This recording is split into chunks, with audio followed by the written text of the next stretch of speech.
I'm sure you got a lot You gotta of get your construction costs. name tag. Oh, yeah. Thought we were playing Scrabble. Well, yeah.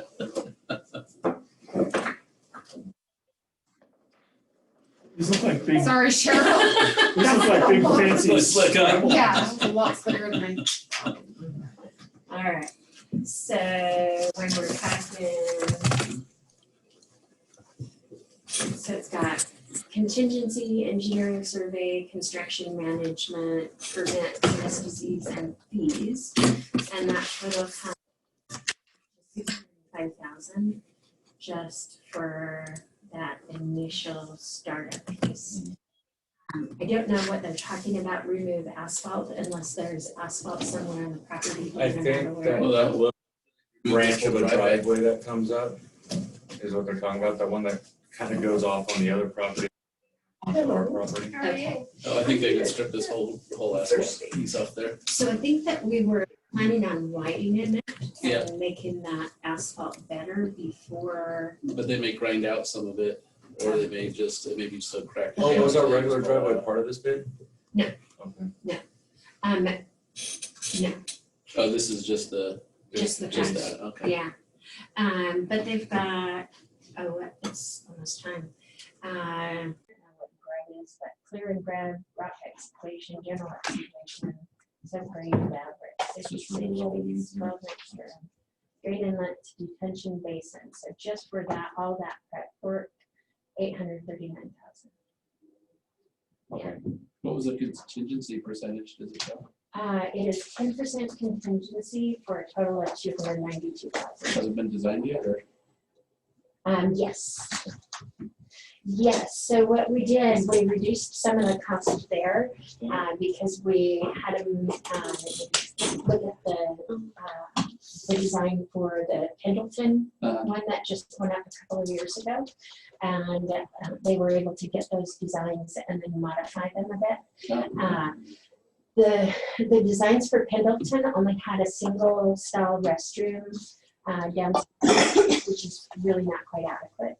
So we had to take out, it was like an extra break room area. It was like they had 2 break rooms, one on each side of this one area. So we had them take one of the break rooms out and redesign it to where it was 2 multiple stalls down there.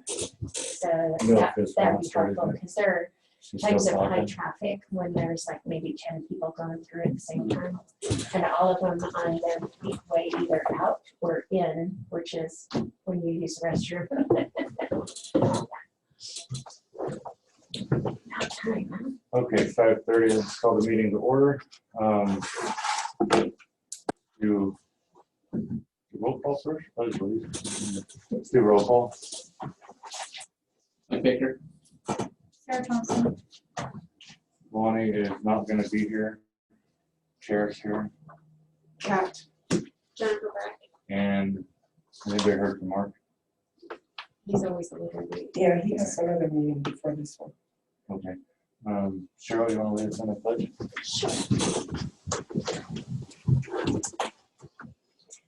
Pledge allegiance to the flag of the United States of America and to the republic for which it stands, one nation, under God, indivisible, with liberty and justice for all.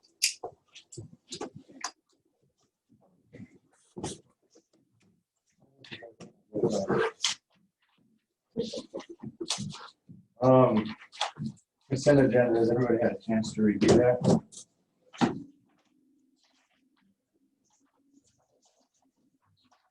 Move to approve the consent agenda? I'll second that. Approved, Cat seconded. All in favor? Or is there discussion? All in I have a favor? question on the financial stuff of what was on dollar GMT. We already had a service charge from the bank. Was that a monthly thing or is that just a? $1, that just doesn't sound enough for a Seems bank, weird. for a bank charge. They're at least like 3. I'll have to check with her about that.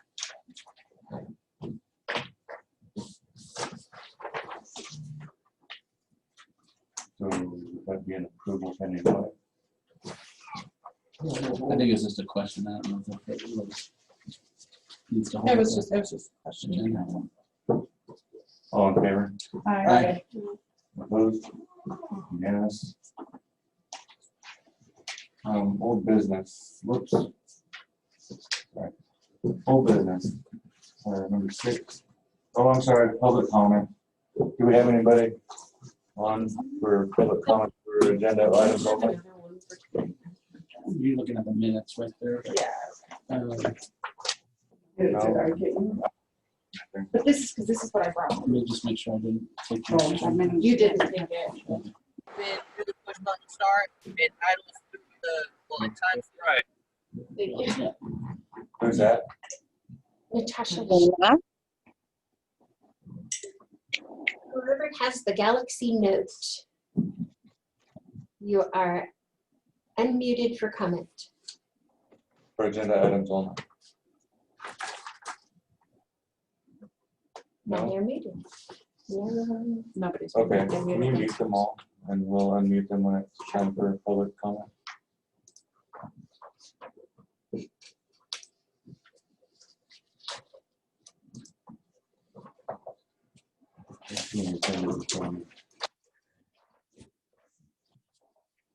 Okay, number 6. 6.1. Oh, Off a little that's bit. funny. Okay. SDA board training, I did it we again. need to schedule that. Okay, so in your packet, you have a little paper clip, half page. So Special Districts has a trainer available for either Saturday, September 19th or Saturday, September 26th. And they also sent the Special Districts Board Leadership Academy information. And so there is a participant application. It's not something you're required to do, but it's optional. And if you go through their Leadership Academy and report to them as you complete these various different items in the leadership or the board leadership workshops, then you earn bronze, silver, or gold certificates. So it's something, like I said, it's not. Do we have another packet for Jennifer? She doesn't have any of this. She just had it. I'll give her my. Cheryl can hand me hers when she's done. Is it online? There was a whole packet there. There's another whole packet. You keep yours and I'll do it. Christine needs to be a Boy Scout. Just take that part out.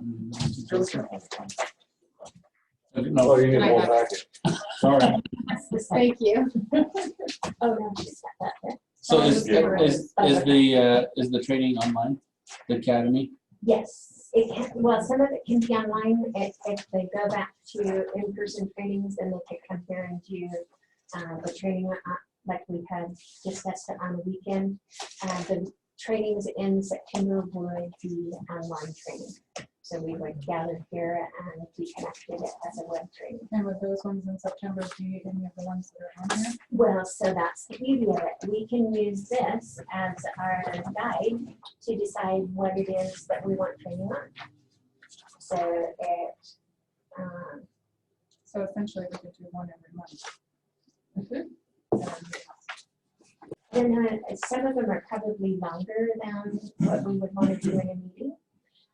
But we could definitely do every other month or quarterly to do board retreat for training. Like on a weekend. Yeah, I would suggest quarterly because you can burn out pretty quick and just not get on it. Yeah. But there may be some that we could do for, in these meetings too, the ones that are shorter. Does it list the different trainings that you can do? It does indeed. So this is some of the training that WHA does. So WHA, Jeff Griffin, our owner, is contracting with special districts to deliver a bunch of that training. So he does it at least for fire districts all over the state through contract with special districts. But what I'm planning to do with you guys tonight in a little bit is a little bit of that, and like an intro to board duties and responsibilities, and then the board protocols. Is that part of our package that we have with you guys? Or is that an extra cost? Yes, extra cost, $1. Now there's the dollar. They put it in the wrong category. So I guess the motion that we need is to decide whether we want September 19th or 26th. Either one works for me. I heard the 26th. 26th, Yeah, I found it this weekend. is that a motion? I'll make a motion for September 26th. Sarah Second. makes a motion, Mike seconds it. Any discussion? All in favor? Aye. Any opposed? Sounds like 26th it is. Alright, Approved. fantastic. And that would be probably starting at like 9 in the morning or something. Yes, 9 a.m. okay with everybody? okay, and seeing as we have the list, is there a preferred topic that you would like to see? What ones did you say Wall was gonna cover for us already? That, you said, well, like who? WHA, right? Yeah, I'm good, but if you don't mind. If I say this one. So let's see.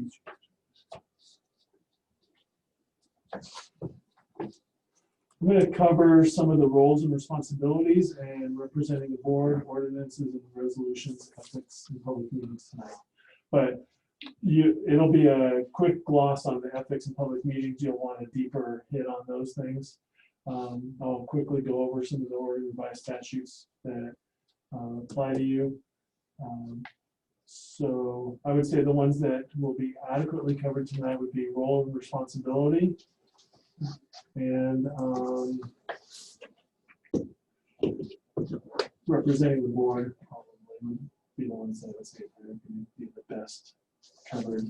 So for September, I guess I would suggest that maybe public contracting, since we could be potentially running into a public contract or some things around that time. Around the building Yeah. and all of that. Oh, yeah. Sure, I'll make a motion that we make it public contracting be our topic. For September 26th. September, we're just doing one topic at a time. There's a motion on the table. Mike's motion for public contracting. Second. You said second? Okay, just, Mike made a motion. Jennifer seconded it. Discussion. I'm sorry, are we having more than one item of topic during our training? I believe one item in, but we'll have to find out the link of the training. Yeah, That's they what- want to be, Should we add another topic where if that training's not gonna be shorter than we anticipate for the day of training? I say we just leave it to staff discretion in terms of what they think might be relevant, Sounds in good. terms of things that are coming up. And, Okay. yeah, is that okay? Mark, how we doing? Okay. So we have motion second. Anybody else for discussion? All in favor? Aye. Aye. Opposed? Ayes have it. Yeah. Now we're at 6.2 board training and board protocols to WHA. All right. Well, hey, everyone, I'm gonna move so that I'm not blocking this. And give you guys some handouts so that you can follow along. Before I get started, I'll say that I spoke to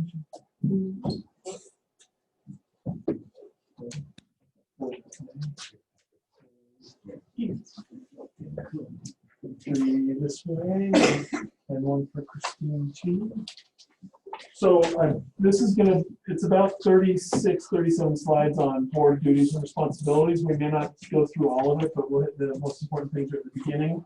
And then the second part of the second presentation of the next handout that I'll hand out when we get to it is a breakdown of the board protocols that you have a resolution on for later. So I just put all of that kind of into a PowerPoint to kind of go through it as a discussion. If that's okay. All right. So better standing up. Can you all see that? And you have slides in front of you too, so that helps. All right, so I wanted to start with your vision, mission, values, because this is what orients all of your behavior, all your activities. Vision is to be the transportation service of choice for the residents you serve. Your mission of Umpqua Public Transit is to provide safe, convenient, reliable, affordable, multimodal transportation options to all communities within the district. Then you have core values: customer satisfaction, operational excellence, foster an atmosphere of cooperation, dedication, honesty, creativity, and trust. Ensure your employees have opportunities for professional development and advancement, sharing the commitment to embracing new concepts and technologies, strive to assure integrity and accountability in all actions and decisions, and to continue the advancement of innovative transportation and alternative fuel technologies. So that's the reminder that that's your guiding principles, your values, mission, and then everything, and then teamwork. And I had to find a new motivator slide besides the typical one that what we had in here with Jeff, our boss, who's he had an old one with a bunch of people rowing together, and that was boring. So I figured we could all be a bunch of mongooses. Taking on the COVID. All right. So what I want you to know, as far as your board responsibilities, liabilities, all of these states and these lawsuits occurred within about 1 week. So with public entities, special districts, the types of things that really that we really face big liabilities over. What do you see when you look at those? A suit over sexual assault of a minor, $2.5 million suit over dreadlocks, and that was a discrimination lawsuit for hiring and promotion. Manager suit over discrimination, employee sued 17 officers for bullying. And you can see the rest. What are all of those what category would you kind of put those all into? What are our choices? Choices? Well, when you think of the types of claims you could have against your district, you have property losses. So you might have a fire or flood here. You might have liability losses where one of your buses hits another person's vehicle and they have injuries. So you have other people that get injured. You might have contracting liability, but then there's employee behavior, employee relations. So That sounds like employer liabilities. Yeah, you have workers' comp claims, of course. So these are the biggest claims, the ones that get a lot of attention and cost a lot of money, are the employee relations types of claims. So discrimination, harassment, inappropriate behavior at work, and all that kind of stuff. So usually leads to kind of poor work culture, whether it's the board or the employees or whatever, and that leads to employment issues. So if it's predictable, it's preventable. So regulations and standards are your starting point for a quality risk leadership program. 7.5% of injuries and lawsuits are attributed to things. The rest are the human factors stuff. So that's the stuff where you have control over the culture that you establish here and the responsibilities you'll have. Okay, so we bring this up. This is Heinrich's injury triangle. So he did research back in the 20s and 30s of incidents that occurred and found that for every, he had a 330-1 ratio, but they've adapted that. But basically, when you have 600 near misses, things going wrong, but a little bit of injury or maybe no injury or almost hit something, or you have 600 instances of inappropriate behavior, that can turn into about 60 claims, whether it's firings or smaller claims, and then it can turn into one serious claim, so the big lawsuits. So this can be whether it's drivers' behaviors that culminate, people drive for 30 years and they never have a wreck, and eventually that bad behavior catches up to them and have a wreck. So it also translates into cultural behaviors within your organization. So I'm sure that you've all heard of plenty of instances in workplaces where in fact, I was just on the radio on the way here, McDonald's. You guys have heard about McDonald's, the CEO they fired last year. Now they found out that he was having inappropriate relationships with numerous employees and lied about it. And so these are things that went on and on and on. Finally, now they're finding out. So it's turning into a huge, huge claim for them. Okay, so there are various Oregon revised statutes that apply to you. Number one is the Chapter 198, which is special districts in general. And you're going to actually have a resolution in your packet for 198.115, which talks about barring employees from being on the board. You have to have a 1-year notice for that. So if you adopt that tonight, it takes effect 1 year from now. So elections are, some of you are elected up for re-election in 2021 in June. So this would take effect after that election. So if somebody were an employee now, they could run for election in the 2021 June election. But if anybody that's up in 2023 would not be, and was an employee, would not be able to run if you adopt that. Most boards adopt that resolution because it creates a really odd dynamic if you have somebody that you report to that is also your employee. That So that's the most obvious one. 198-220 talks about bonds and letters of credit. 198-320 talks about how you fill vacancies on the board. And then 510 through 600 talk about ordinances and regulations and how to adopt and appeal and amend ordinances and regulations. So such as publishing them in your agenda, most of them take effect 30 days after adopted unless it's a later date prescribed by ordinance, such as the employees on the board one. And some of them can take effect immediately if it's an emergency order.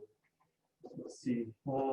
And then notably violations of this are a Class C misdemeanor, actually. So you, as a board member, you could be fine, you could have a Class C misdemeanor.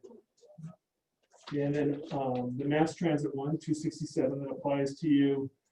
One section 125 talks about quorums for meetings. So you have a quorum now because you have a majority of your members here. So you have 7 board members, so 4 is the quorum. Does that sound right? Let's see, section 140 talks about the duties of the general manager. And we'll come to it in a bit, but essentially you have, as a board, you have 1 employee, and your 1 employee is your general manager, Cheryl. And then Cheryl runs the district, runs the operations of the district. So typically that's how boards are set up. You run the overall organization, but you channel that activity through the direction to the 1 general manager. Does that make sense? And we'll talk some more about that too. Section 225 talks about intergovernmental agreements. Do you guys have any current intergovernmental agreements? Memorandum of understandings, agreements with, say, the county, the city? We're gonna have one with tribe. the tribe, yeah. Okay. We've had a couple in the past on the transfer of employee and something else, money, something. Okay. All right. When we were being formed. What's that? When we were being formed. Oh, okay. Because you guys have a weird history of, it was Douglas County Transit, right? DC Transit, and it was part of the county. And then they said, we don't want this transit thing anymore. And U-Trans ran it for a while. And now it's your own special district. You guys are in a unique place. Special districts aren't created very often. So it's a unique place to be as a startup, a new special district. So essentially, the goal is that as board members is to keep you operating within your course and scope of your duties. And that is what keeps you protected by your insurance coverage through your special districts insurance services. So as long as you're operating within the course and scope of your duties, not willfully going out of scope, then you're covered for your liability reactions by the special district's coverage. Does that make sense? So like if you're an employee working for somewhere, and let's say you're a delivery driver, and you're delivering products, and you get in a car accident, you're covered by your employer. But if you took a side stop and you went to the grocery store to go do some personal shopping, and then you got in a car accident in the parking lot, not covered. So that's the course and scope part. Okay, then additional revised statutes. There's your formation law, tort 30.260 to 300. Talks about the limits of public body officers, employees, and agents. You're protected when you're acting within the scope of your employment or duties. And it's the same with the special districts coverage. So special districts, actually their policy, and they do the same thing on the city and county side. They cover boards under their liability policy. So you don't have to have a separate directors and officers policy first. Okay, 272 within there, within that 30.260 to 300 is limits of liability. You guys have heard of tort cap limits, right?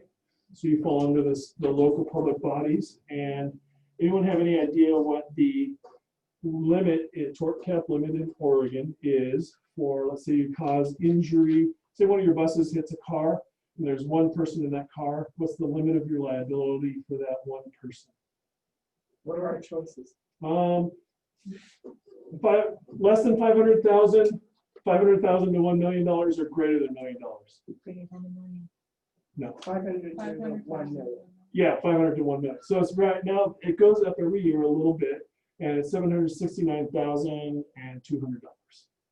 And then if there are, let's say there's 4 people in that car or 10 people in that van or whatever, the limit is double that, which is about $1.5 million for a single incident. So your insurance coverage exceeds that. So you have insurance coverage as long as everybody's acting within the course and scope of their responsibility. So the driver's doing, driving a TV bus and they're on the route. So then there's separate limits for property damage. So if you, let's say you contract with this company to do road work here, and it turns out you cause damage to an adjacent landowner's property. Let's say they have some waste concrete that they rinse off their concrete truck or whatever, and it causes pollution or causes property damage to somebody else. What the limits for that, I won't make you guess. Good job. A lot lower. $126,000 for an individual, and then it's about 5 times that, $631,000 about for multiple victims of one incident. So that's the property tort cap. Washington, no tort cap limits for public entities. Oregon, there are. They can be breached for certain things. So OHSU had a lawsuit a number of years ago. Gosh, it's probably been 15 to 20 years ago now. And this is what implemented a lot of the tort cap limits, because they're implemented then going up. They were super, super low.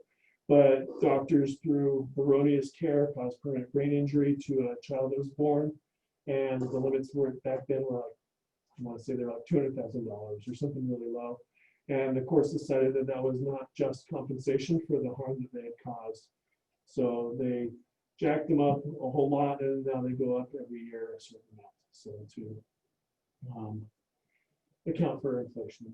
So that's tort cap limits. Does anyone have any questions about tort caps?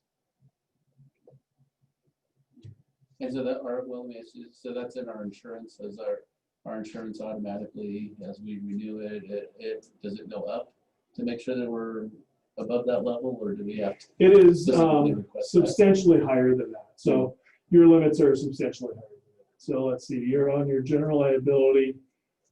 I want to say that there's a total of like $15 million total with reinsurance.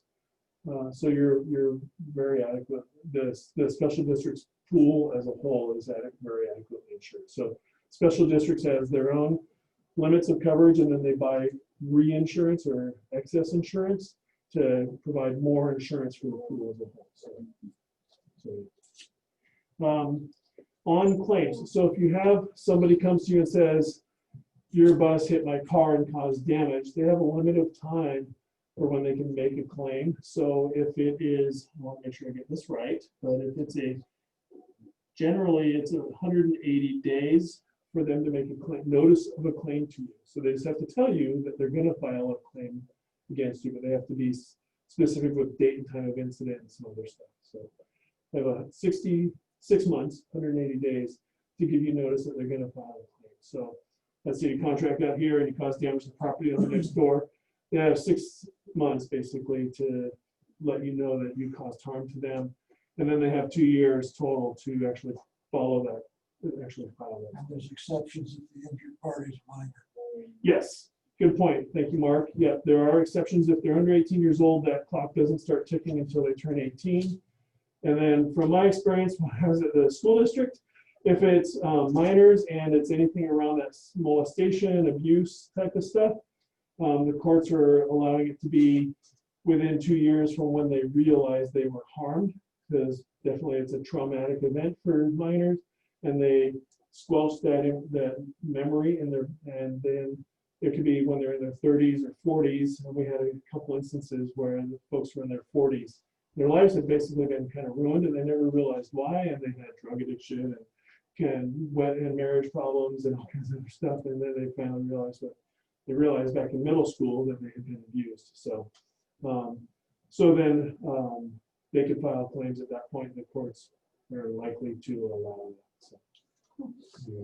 So the message out of that is that even though the tort caps probably sound kind of high, $769,000 for a single individual sounds pretty high. It's not unusual for claims to hit that when they're really serious. So the important part is to encourage people to report stuff right away. And then before that is to have a great culture where things like that don't happen. So that is the tort law. Then there's variety of federal and state protected classes. I'm sure you're familiar with EEOC, which protects people for hiring and discrimination, all that, right? So age, religion, gender, sexual orientation, sexual identity, gender. I said gender. Let's see, what else? What are some other ones you can think of? Race. Race, yeah. What else? Disability. Disability, good. All right. Nationality. Nationality, yeah.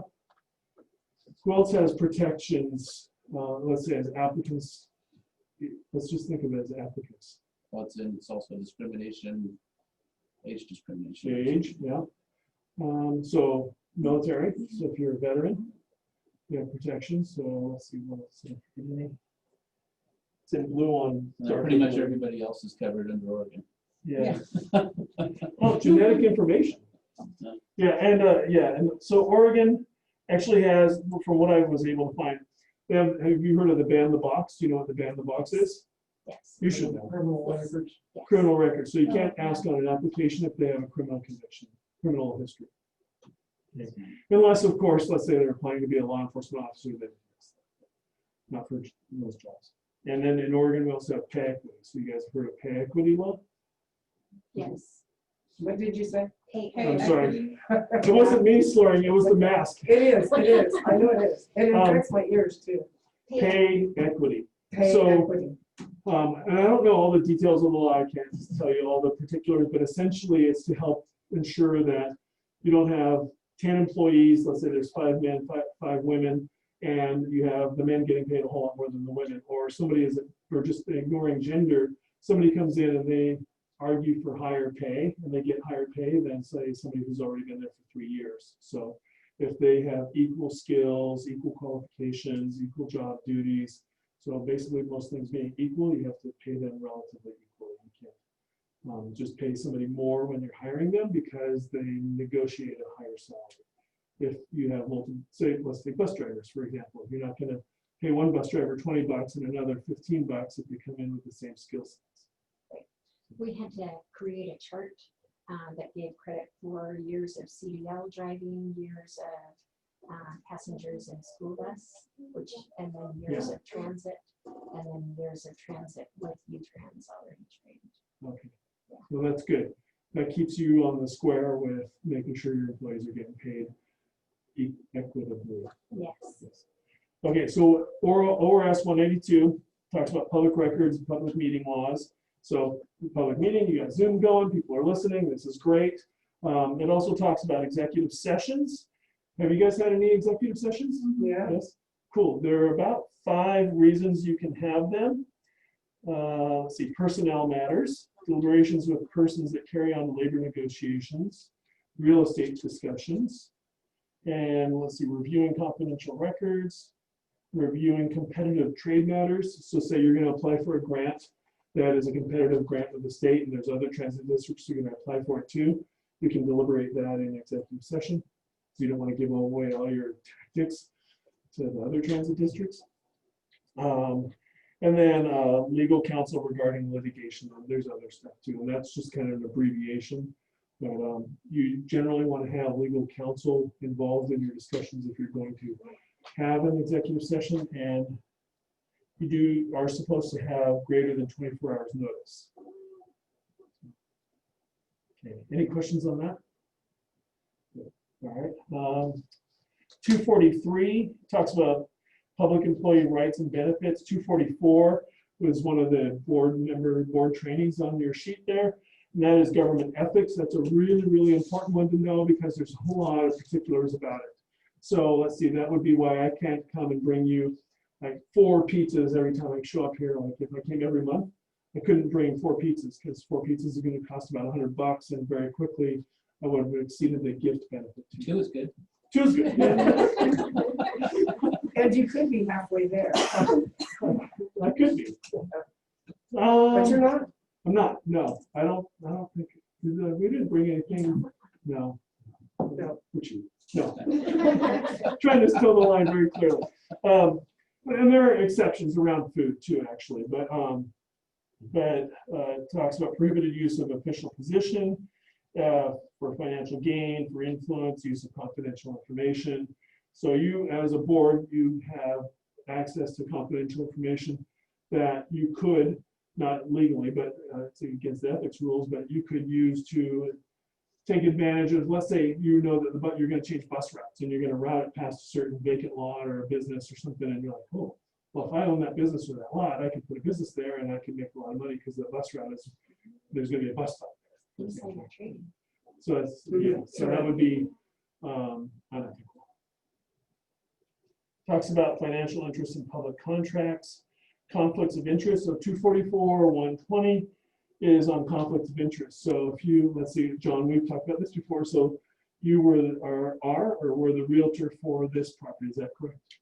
So that would be, so if you're having discussions around purchasing or leasing this property, typically anyone who has a vested interest in it would recuse themselves to and acknowledge, at least acknowledge that conflict of interest. Does that make sense? Mhm. And I'm not trying to pick on you, but it's a great relevant example. And you do that about it. He did really well. So the penalties for not recusing yourself though are much slighter. It's not a Class C misdemeanor. So, but there is the Oregon Government Ethics Commission, so that can be investigated. And then as a board, you have a resolution ahead coming up on the board protocols, and where you would have standards of behavior, and where you can, as a board, censure somebody or reprimand, and then the final, most highest level one is to remove them from all committees and activities. So, okay. Let's see, ORS 2, these are kind of boring, so I'm just trying to gloss over them and hit on the most relevant things here. But ORS 279 is public contracting, so that's coming up. So that's one of the ones you have on your list there, and that you actually want to do that in September 26th. And let's see, mostly it's related to qualified nonprofit.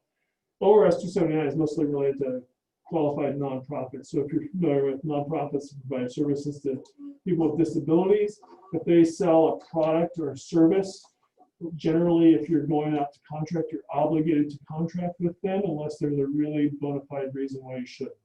So I experienced this when I worked at San Antonio School District. We were going to purchase AEDs to put in all of our schools, and my safety officer was going through this whole research of vendors and models and all this sort of stuff. And then we went to our purchasing manager at the school district and said, okay, well, this is the model we want to get. These are the quotes we got. And da, da, da. She's like, oh, well, that's great, but you have to buy it from these people anyway because they sell AEDs. Luckily, they sold the one we wanted. So that's when I found out that this sort of law existed. So this is why you have purchasing people that understand these rules and then take these trainings. So like that, or you might have heard about nonprofits that will provide custodial services. And so then other public entities will contract with them for custodial services, generally out of the obligation with this law. Okay, the other ones, 294 is financial stuff. 297 is audits and more financial records. Oregon 656 is over there on the left. It's a little out of order when I reformatted the slide, but that's workers' comp laws. So that's what Jennifer King gets to talk about with you guys. So they get to ignore that. And then there's other regulatory stuff, Oregon OSHA rules, safe workplace rules for employees, EEQ laws. Anyone want to guess what ultravirus is? Not ultravirus. I thought it was ultravirus. I'm like, why are we talking about coronavirus? But ultravirus. Unauthorized, basically. Yes. So that goes back to acting outside the scope of authority as a district. So you as a transit district, your role is to provide public transportation. So you're not going to start up a library or a law enforcement unit or a fire district or something like that. So the ultravirus, as Mark pointed out, is staying within your definition of what you are supposed to do as a transit district. Okay, and I think that's it for that one. Those are the slow slides. Okay, so then the difference between ethics and morals. So we have a government ethics commission. We don't have a government morals commission. So ethics are the Greek word ethos means character. and it's defined by others. It's a social system. So in our culture, we have ethics laws. Oregon has ethics laws. Cities, counties, other organizations will enact ethics rules, and it's external. So morals, however, is your own personal beliefs, your internal beliefs, your own morals. So it's the Latin word mos, meaning custom. And essentially the reason we mention this here is that we all individually have our own morals. And your morals are what help drive your behavior in life, your choice of what you do in your life. But as you come together onto the board for the transit district, you are guided by ethics, if that makes sense. So your ethical duties are to represent the district to the best of your ability based on the mission, vision, values, and the charter of this district. So your morals help guide your behavior, but your morals are not the rules. Does that make sense? So ethics get into like nepotism. So this is where you, I think we all kind of know what nepotism is, right? You hire your family for all the cushy jobs. You don't follow public contracting rules, and you contract with your friends and neighbors. So it's about transparency. So public meeting laws, of course, about gifts. And of course, as you read these, you know that we have Oregon revised statutes that address these things around gifts, financial gain, around conflict of interest, around safety, security, and the appearance of fairness, so that everyone has an opportunity to do business with you equally. And then going to board responsibilities, and the reason I led with their mission, vision, and values is that's where you are focused, is making sure that the actions of the district are focused on that strategic direction. What is your mission? Are you working towards that mission? And you set a strategic direction for how, and goals for how you're going to accomplish that mission. So you might have, so when I looked on your website, you have goals for how you're going to get there to meet that mission. And those change over time. So like when I was at Sam Kaiser, we had strategic initiatives, and those would adjust over the years. You know, so we might hit certain data like graduation rates or technology infrastructure. So every student had nowadays, of course, with everyone homeschooling, everyone has a portable device, right? So, so those initiatives may change over time, but you're providing that strategic direction for the district and helping decide what are the most important things for us to focus on. So you might be focused on expanding days of service or hours. You might be focused on serving harder to reach communities. You might be focused on dial ride, medical transportation, whatever you decide you're going to focus on. That's what the strategic direction you guys set, and then through Cheryl, GM, enacts with the district. Okay. And you help ensure there's the necessary resources. So you're looking at the revenues, the financial statements, you're looking at availability of grants, other fundings, and then you provide oversight to make sure that everything's being handled properly. So making sure the audits are being done properly, hiring, all the management stuff is going properly. So, board responsibility, organization, the BR is board responsibilities. Organization direction, you're doing the strategic thinking and planning, setting the mission and vision, establishing the values for the organization, and then approving operational and annual plans. And under providing necessary resources, it's hiring the capable executive leadership. Financial resources is a little bit promoting a positive public image.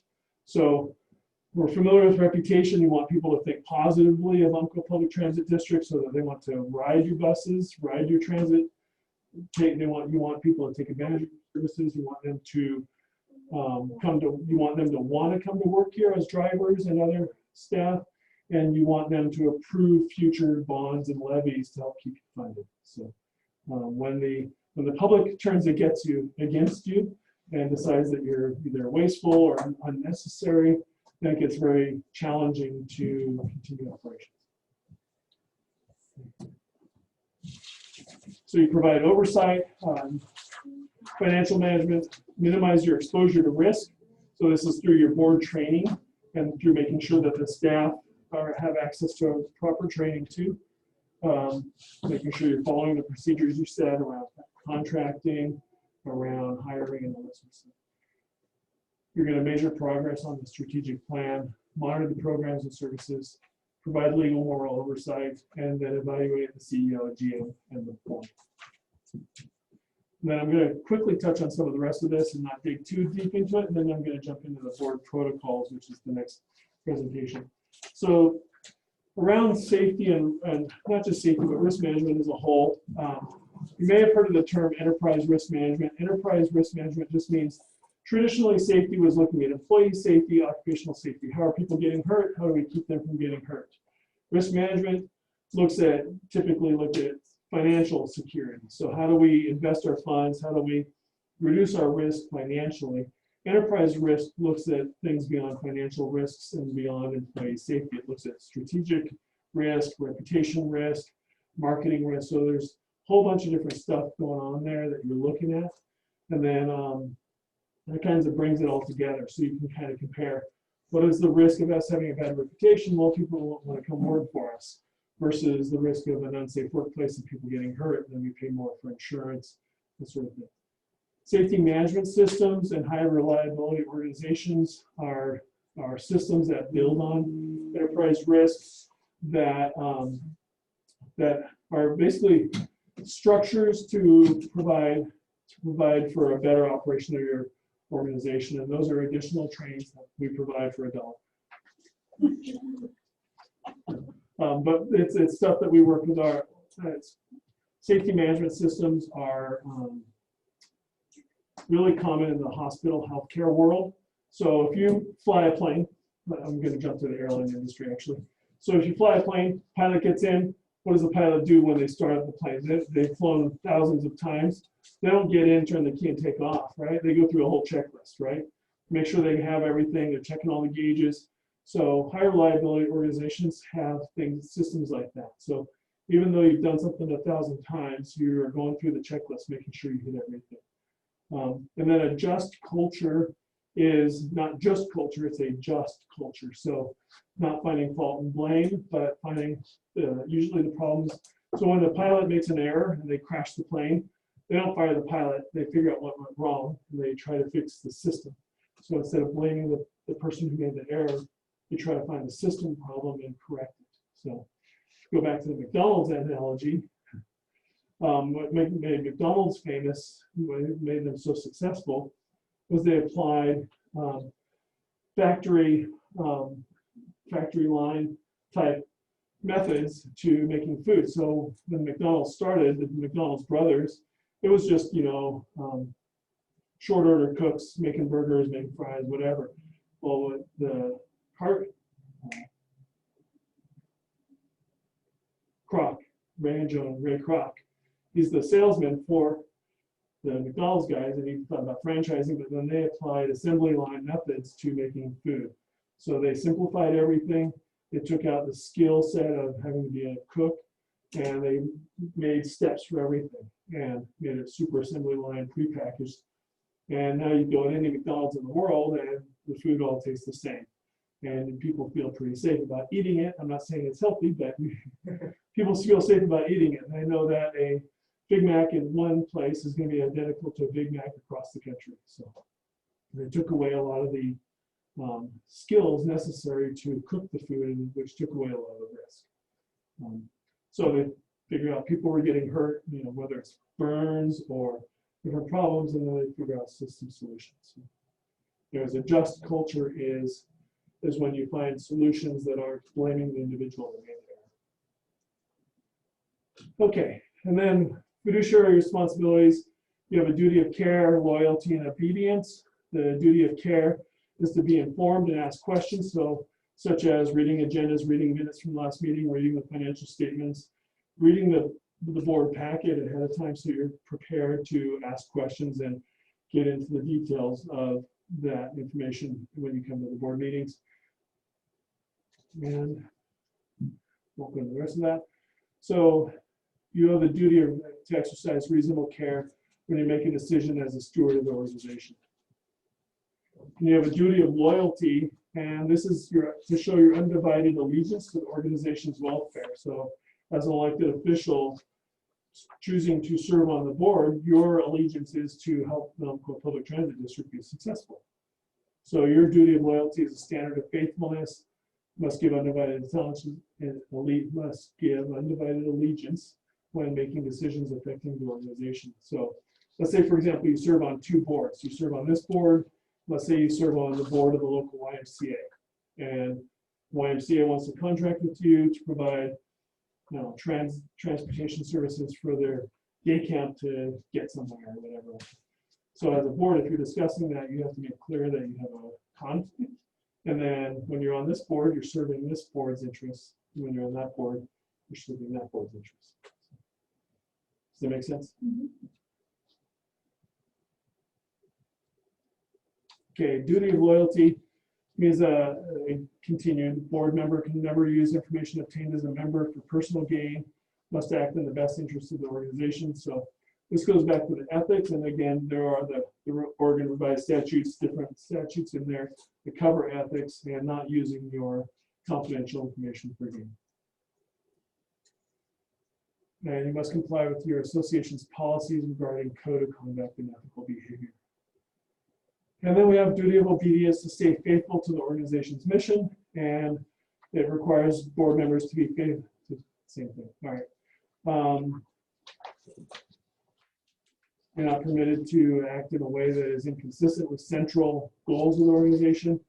And the basis for this rule lies in the public's trust that the organization will manage donated funds to fulfill the organization's mission. So they're not donating, they're paying taxes. They don't have a choice, but other than by choosing where they live. But you're taking the public's trust in the public funds that you're going to allocate those resources properly. Okay, and you have a very integrated life as a public official. So when you're here, you're a board member. When you're participating in Umpqua Public Transit District activities, let's say you're christening a new fleet of buses that you got earlier this year, or you're christening, having a open house here as the new headquarters for Umpqua Transit, or you're representing Umpqua Transit at let's say you go to a Chamber of Commerce and you represent the district there. You have that responsibility to represent the district as a board member. But then you have your role with your family, you have your other roles in the community, maybe you work somewhere else and so you have a role as an employee there or whatever. So you might be involved in other organizations. I mentioned Rotarian. So there's Rotary, there's Chamber, there's all sorts of organizations you could be involved in. So it's important to understand how all those roles connect, and to make sure that when you are representing the district, you're giving your full faith to represent the district. And let's say you're at home. So I was talking to Jeff, our owner, about this earlier. And you're in the middle there between civilians, that your neighbors, the public, general public, say you're out to dinner somewhere. And they go, oh, hey, Sarah, aren't you on the Umpqua Transit Board? Why'd you guys get rid of the bus stop outside of my house? Or, you know, what? Or let's say they're not complaining. Let's say they're really happy because, hey, you put a bus stop really close to my house. Now it's really easy for me to get down to the library or something like that. So, but typically when they confront you in public, it's because they're complaining about something, honestly. And they want something. And so Sarah says, oh, wow, I will get a bus stop put back there at our next board meeting. Well, that would be inappropriate.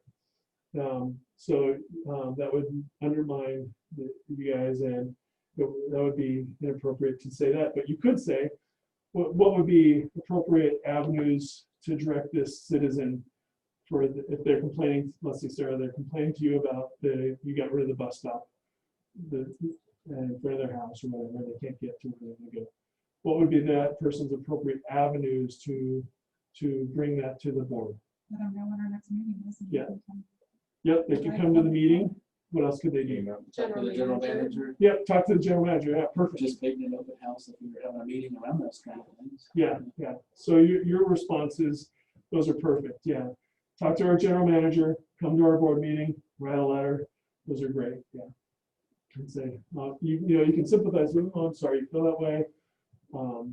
Please, and direct them to Cheryl or to the here. Okay, I'm not going to go through a whole lot of the rest of this, but there's 6 pillars of ethics that the community holds you to: trustworthiness, respect, responsibility, fairness, caring, and citizenship. And I'm not going to dig through all those, but with exit, so at the beginning or in the middle, maybe it was ethics and morals, and then morals are your personal convictions, and then the ethics are the kind of cultural rules that guide you, and ordered by statutes too, or capture a lot of the ethics rules. So just think about doing the right thing, the right time, the right way, with the right attitude, for the right reasons. And I changed out the other motivation poster that was in here, which is an old 80s-ish motivation poster. So the reason I picked this one, why do you think I might have picked this one for motivation? What are my choices? Okay, Kat. Let's see, your choices are, Well, they all look like they're together. Looks like a good mix of people. Was there a They team? are also like in a pyramid and like maybe it symbolizes lifting each other up. yeah. So it's like a team. It looks like they're celebrating something, like some sort of accomplishment, maybe. I mean, they got a little Boca Raton, Florida symbol in the back there, but it's getting the team together. And so the reason I picked this motivation, people are motivated to want some sort of intrinsic reward. So they want to feel like they're doing good, they want to do good for the community, or they're working on a special project, and so they're celebrating when they accomplish the goals of that special project. So people are motivated in different ways, but as the board, you want to look for ways to motivate the community and the employees and the rest of the board. And so find ways to celebrate successes and bring people together. So that's it on that one. Let's pull up the other one real quick. And in your packet, you do have a board protocols packet.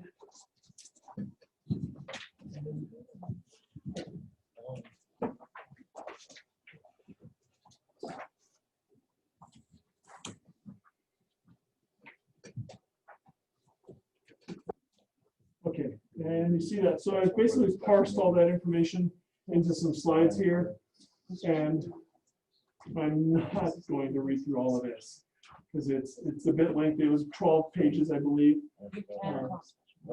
But it's around your responsibilities, your standards of behavior and that sort of thing. So most districts, well-functioning districts, do something like this to set expectations for everybody.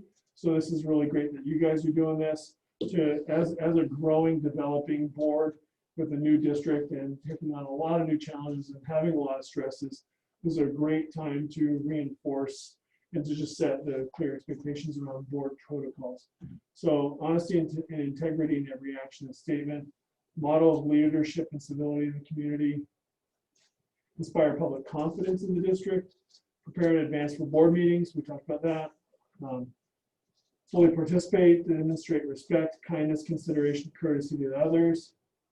Participate in scheduled activities to increase team effectiveness and review board procedures such as board protocols.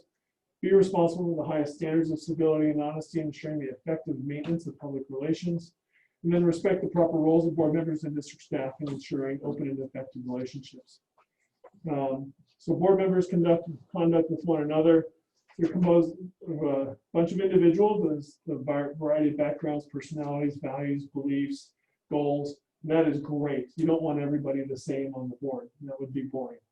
But you all have chosen to serve Umpqua Public Transit as board members, and you're all focused towards the vision and mission of the district. And you're going to have different ideas of how to accomplish that mission, and that is great. But you're focused on that mission.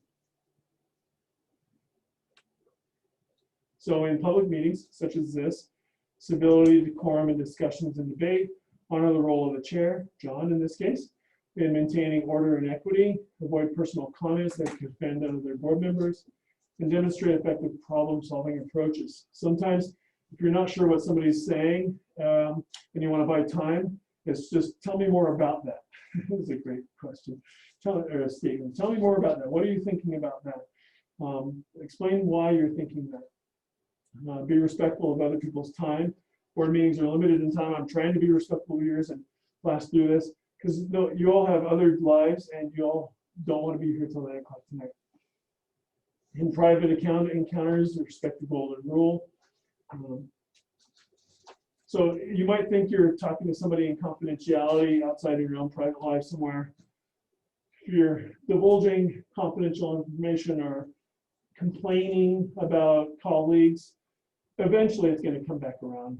And that person will talk to other people and it'll come back around. And that's always disappointing when that comes around if you tell somebody something in confidence, but invariably that's what seems to happen. So I'm just trying to keep your conversations with folks outside of the board very respectful of how you discuss other board members. Treat staff as professionals. Clear, honest communication that respects the abilities, experience, and dignity of each individual. Poor behavior towards staff is not acceptable. Channel all communication through the general manager. So if there's one thing I could really emphasize, that is you have, as a board, you have one employee, and that's Cheryl. So in the fire district, they have the chief. In law enforcement, they have the police chief, so that they focus all their communication through that one person to then how that person runs the organization. Questions of staff or requests for additional background information directed to the GM or the individual designated to act on their behalf. All board members should have the same info with which to make decisions. Material info supplied to a board member in response to requests will be made available to all board members, and then never publicly criticize an individual employee. Just highlighted some spots, but comments about staff performance shall only be made to the GM through private correspondence or conversation. Don't attend staff meetings, because even if you don't say anything at the staff meeting, your attendance there can influence how it goes. Limit your requests for staff support, and then requests for staff support should be made to the general manager. And then number 13 there, depend upon the staff to respond to citizen concerns complaints. So we're talking about, I gave an example earlier, somebody's complaining about the bus stop was moved away from, they're either upset that it was moved away from in front of their business, or they're upset that it was moved in front of their business. Either way, they're going to complain, right? So some people don't want the bus stop in front of their business because then that's a whole lot of people loitering there. So people do want it there because then there are all these potential customers coming into their business. So anyways, those things routed to the staff here through the general manager. Other procedural issues, delegate board chair responsibility to inform press. So you have a spokesperson. So typically the board chair, John, unless John delegates that to somebody else as far as talking to the press.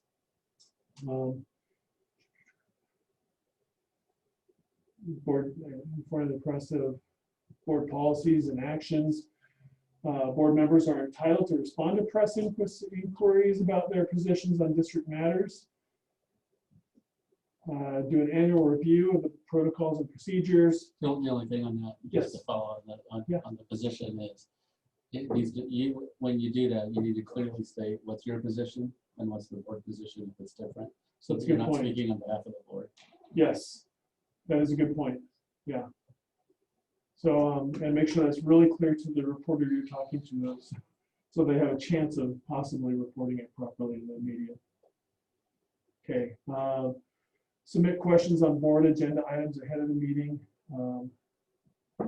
And in order to focus board meetings on consideration of policy issues and to maintain an open forum for public discussion, questions about agenda items should be discussed at the board meeting rather than in one-on-one communication with staff prior to the meeting. Clarifications or technical questions, which can be readily answered, can be handled before the meeting. Board members are encouraged to submit their questions on agenda items to the GM as far in advance so they have time to prepare answers for the board.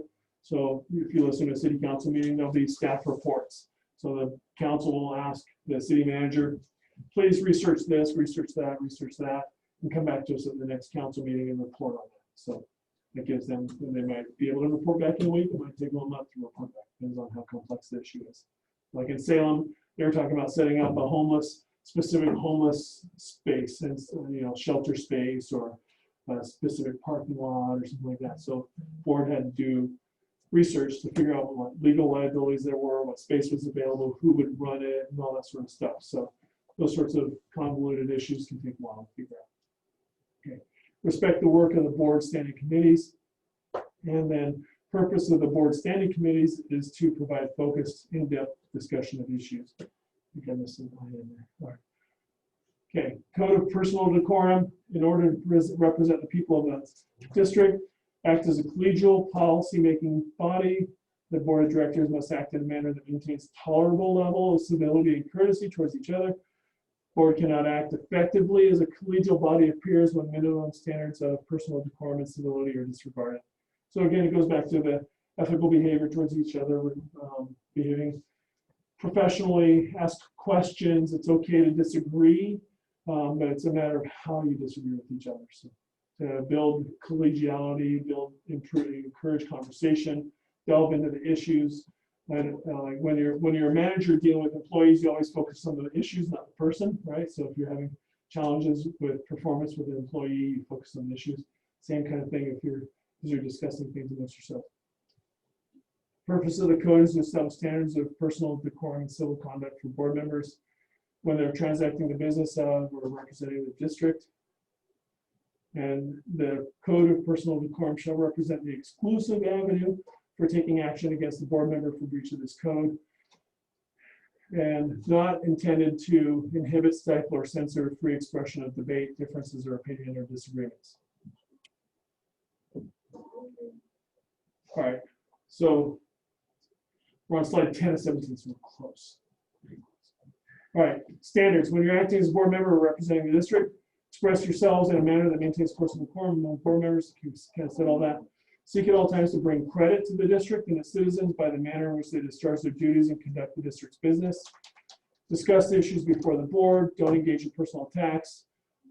Members shall not subject other board members to personal criticism. Should avoid deliberate rudeness or discourtesy. Not act towards others in a way that significantly disrupts or impedes the board's ability to transact its agenda. And shall not threaten another board member, any member of the public, or any district employee in a manner that reasonably leads the other person to believe that resort to physical force is imminent. That would be fine. Okay, so procedure. Sorry, this is kind of little. If the chair of the board shall determine in their discretion that a board member is failing to adhere to the standards set forth in the code, they attempt to privately admonish the board member, if practical, and call upon the board member to maintain expected personal decorum. If that's not practical, the chair may, in their discretion, so admonish that board member publicly to maintain expected personal decorum. If the board member fails to heed the chair's admonishment, the chair shall formally warn the board member that they're in breach of the code of personal decorum. If the board member fails to heed the chair's warning, the chair may, in their discretion, immediately declare the meeting in recess for a specified period of time, or may advise the board of directors that they will entertain a motion to adjourn. So if basically you get into a big old heated fight, Chair John has a responsibility to say, let's just adjourn, or let's take a recess and let people cool down, and then you can decide about coming back. But it does require, such motion shall be in order at such time, not debatable, require a majority vote of the board members present. If for any reason it becomes appropriate to admonish or formally warn the chair, then the vice chair. Who's the vice chair right now? Lonnie? He's not here. Oh. Then who would be the follow-up to Lonnie? Secretary? Is that Cal? All right, that's you. Okay. All right. Then you would have the responsibility to do the same thing. If it was John, for example, was the one being admonished. If anyone else was going to be admonished, then John would have the responsibility. Okay, then there's sanctions. Board of directors by a majority vote of its entire membership may sanction a board member. This is the exclusive avenue of discipline for breach of this code. And it shall be by resolution of the board of directors, duly adopted at any special or regular meeting, put on the agenda, and it'll be, the advance notice will include at a minimum a statement of the particulars of the conduct, pledge to the breach of the code of decorum sufficient to put the board member who is subject to the resolution fairly on notice and allegation, allow them to prepare a defense, respond to the allegation, and a statement of the sanctions sought under this section. So this would actually go on our next agenda And the board member that's being sanctioned would be put on notice, and then they would have the ability to have legal counsel present and so on. Resolution shall be adopted only upon majority vote of the membership of the district board of directors after the board member who is the subject of the proposed sanction shall have had a fair and sufficient opportunity to be heard, to rebut or respond to the allegation, to present witnesses or testimony or other evidence if desired, and to ask questions of any witness against him or her. Board member who is the subject of the proposed sanction may choose to be represented by counsel in such proceedings. Such proceedings shall only be conducted in a meeting open to the public. Sanctions are to be used only after all other options have been exhausted. And then the order of severity of sanctions are first a resolution of reprimand, then a resolution of censure, and then a resolution of discipline and removal from board committees and assignments. I feel like I'm talking really fast. Okay, then it goes into complaint procedures. Timely response to complaints from the public against board members for breach of code of personal decorum. Complaint must be in writing, received within 30 days of occurrence, and then the board must respond in writing within 30 days of receiving the complaint. Use of legal services. The purpose is to outline the parameters of using your legal counsel and manage the costs around that, basically. So general intent is to use legal services to protect the interests of the district. Minimize the use as much as possible. Ensure similar situations have not already been reviewed. So if they've already written, if you've already spent several hours of legal time to review a subject, say last year, it's important to know that so that next year, same subject comes up, you just read what they wrote last time instead of asking them to do it again. So anything that the legal counsel sends you for guidance on, whether it's on, say you have tenants in this building, right? So maybe they provide guidance on what should be in the lease agreement with your tenants. You're not gonna, you get that advice once, keep it, and then you would only maybe revisit it if you need to change the nature of the lease. Let's say there's new laws or a type of tenant that's completely different, doesn't fit the lease agreement you have. And then ensure that legal services will be used only after all other avenues are exhausted. The chair can access the services, the general manager, staff that are authorized by the general manager, and then members of the board authorized by the board chair. And what qualifies for use of legal services? So any legitimate business of the district, including day-to-day affairs of the transit system, its management, and that of the board. Review and approval of contracts as to form. Review and approval as to accuracy and form and submittal of federal and state reports required by law.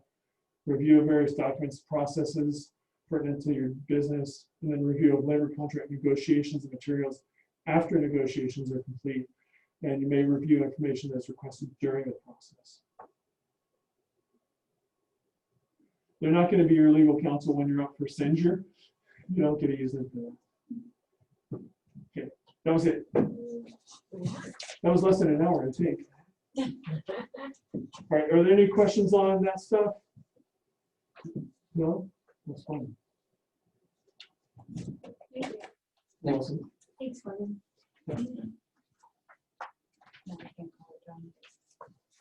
there a special procedure to the time? It's all right, right? Call it special. What? Call it special. Call it time, right? No, a special Special meeting. meeting. Call a special meeting. This piece on the agenda? For the protocol. Yeah, and my feeling is you don't need to have a special, it doesn't need to say special meeting on the agenda. But I think we're just doing the annual review of board protocols. In a special meeting. Okay. It's not a public meeting and a special, in my opinion, is an item on the agenda. It's not buried in some other thing. So if we said bylaws, that may not cover protocols. It really should say board protocols. Kristen, so you know, page 6, number 8, that I is missing. William, you missed that. So do we need a motion Page to 6, where? accept the Number protocols? 8. I No, we're think gonna we need to review review that. it. Oh, we're gonna review Committees, them. Okay. Okay. So Just to try to get it right, I'll go ahead and call for the special meeting again at 6:42. Item 5.3 under number 6, board protocol review. So, Oh. Well, we just looked at them. Yeah, Yeah. they just started, but they look a lot like the stuff we did last year. it is the annual Yeah. review. It's the same thing. Yeah, We've so already adopted it. if we. So if we nothing was like them, changed, only the Just the name. acronym, the name, and the formatting. Can I just make a motion to approve? That's what I. Yeah. Okay, I'll so have one. Second. Second, Motion was made to approve the board of directors protocol by Jennifer, seconded by Kat. Any discussion? None? All in favor? Aye. All opposed? Unanimous? that's correct. Then the special meeting at 6:43. 7:43.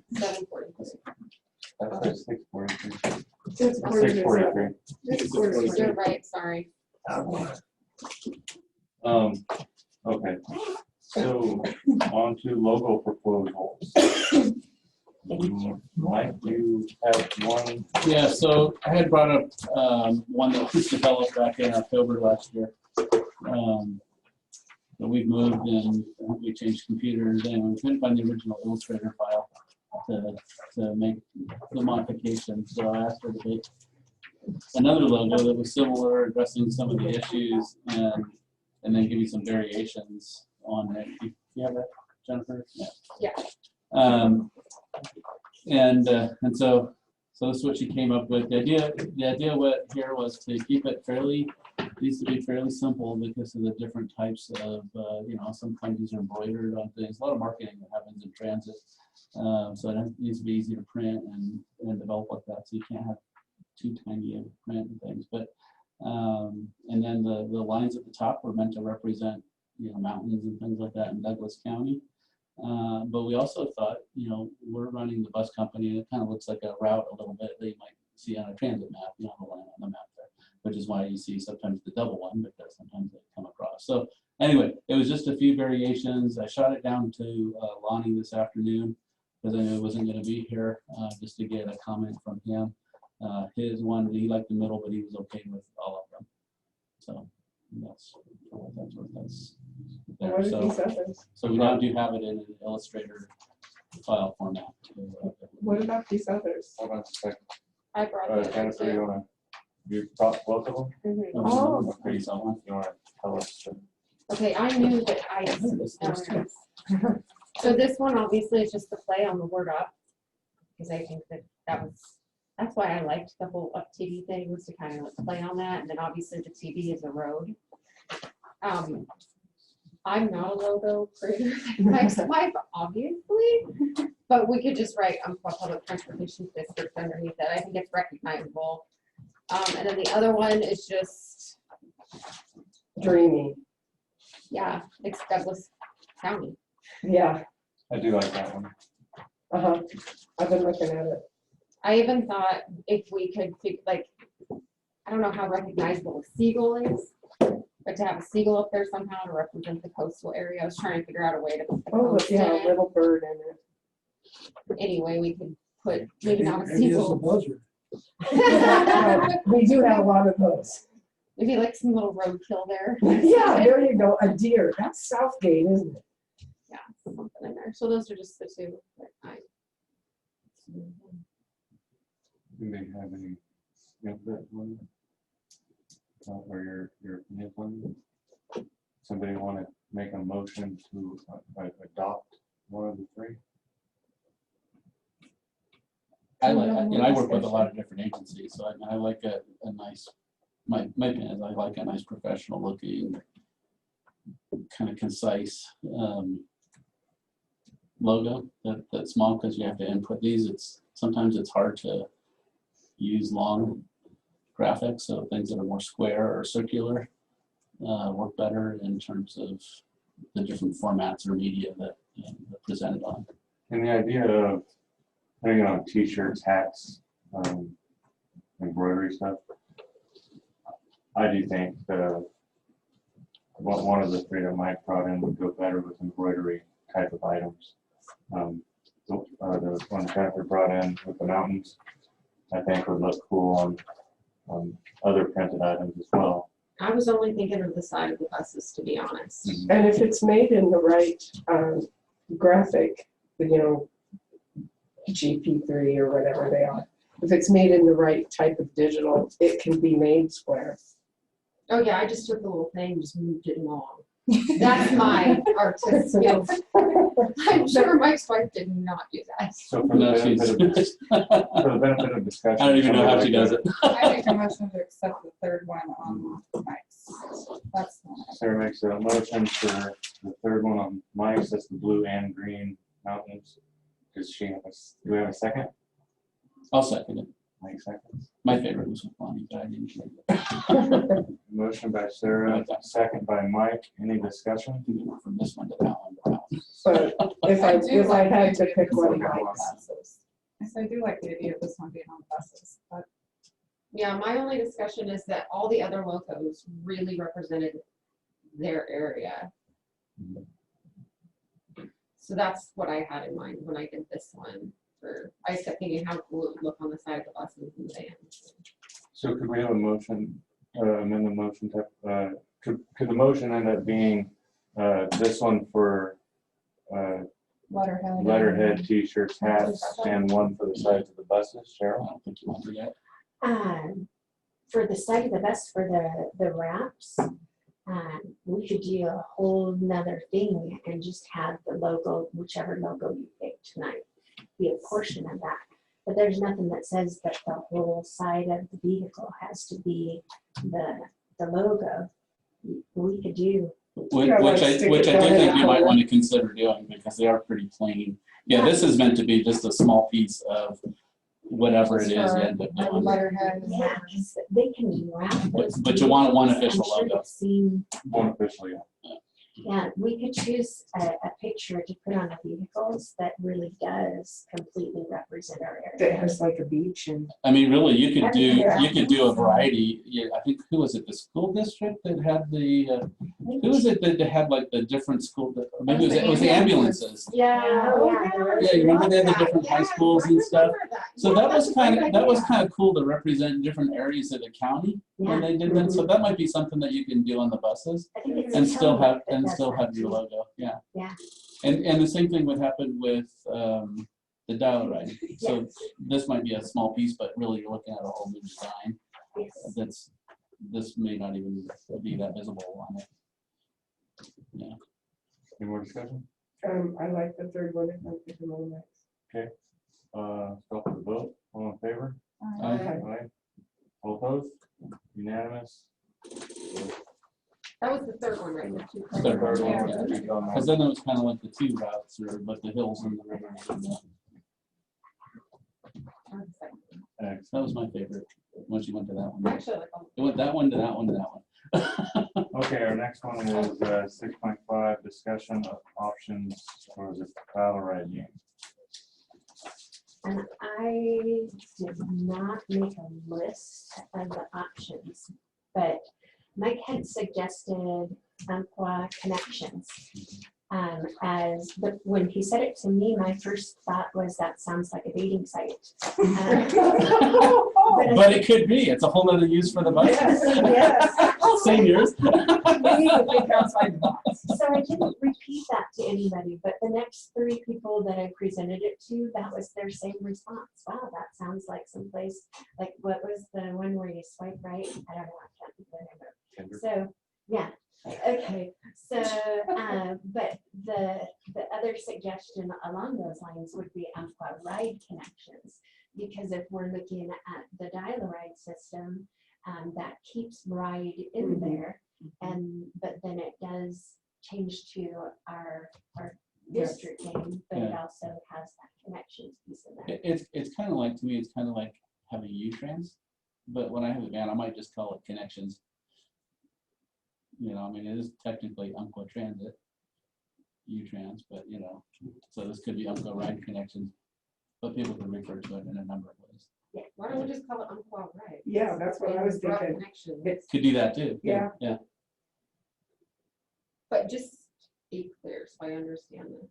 So on the sides of the van and stuff, the wrap isn't gonna say Umpqua Rides, or is that your plan?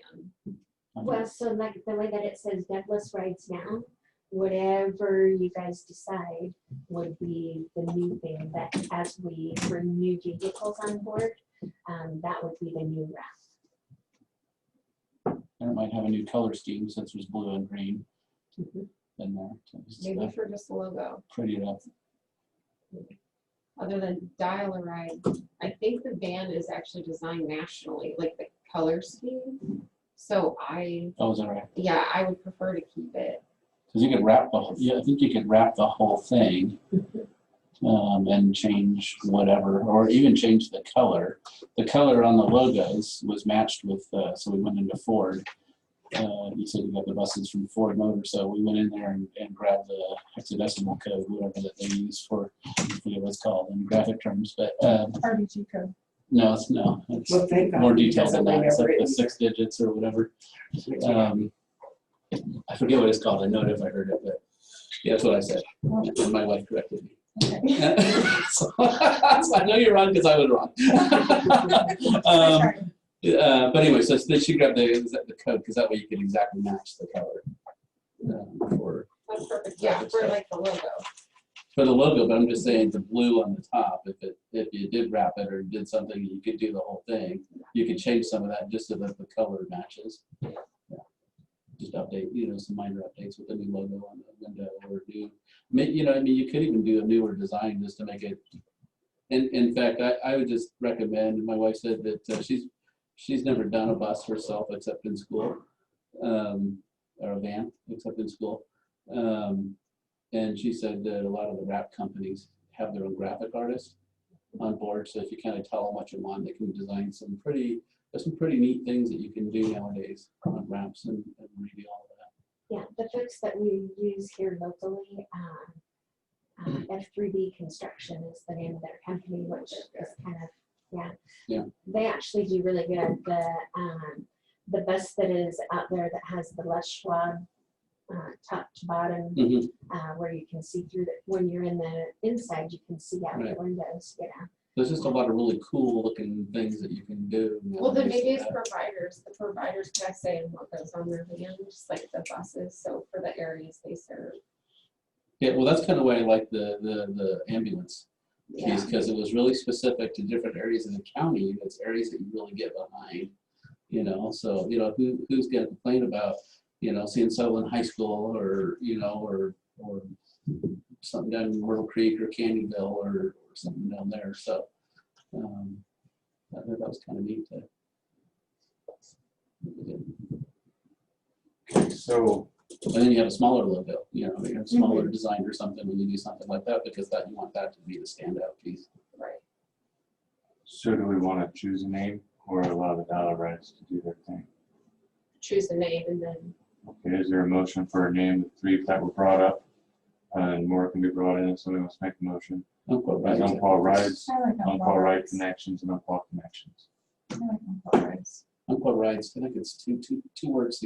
We're used to Douglas Rides, so I think Umpqua Rides, Yeah. two words Yeah, sounds good. easy. Somebody want to put that to a motion? I'll move to change the name for the dial ride system from Douglas Rides to Umpqua Rides. Mike makes the motion to change the name to Umpqua Rides.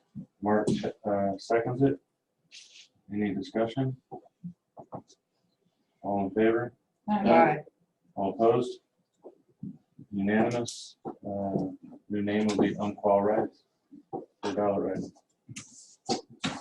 On to new business. Alrighty, so the first one that you have in front of you is Resolution 20-8, designating vacant signatories. And this, of course, is because we did our elections last month, and so we've changed our chair and our vice chair, and Kat and I remain the same. Unfortunately, the process is that we all four have to sign again. Oh, God. So we'll all four have to sign a signature code.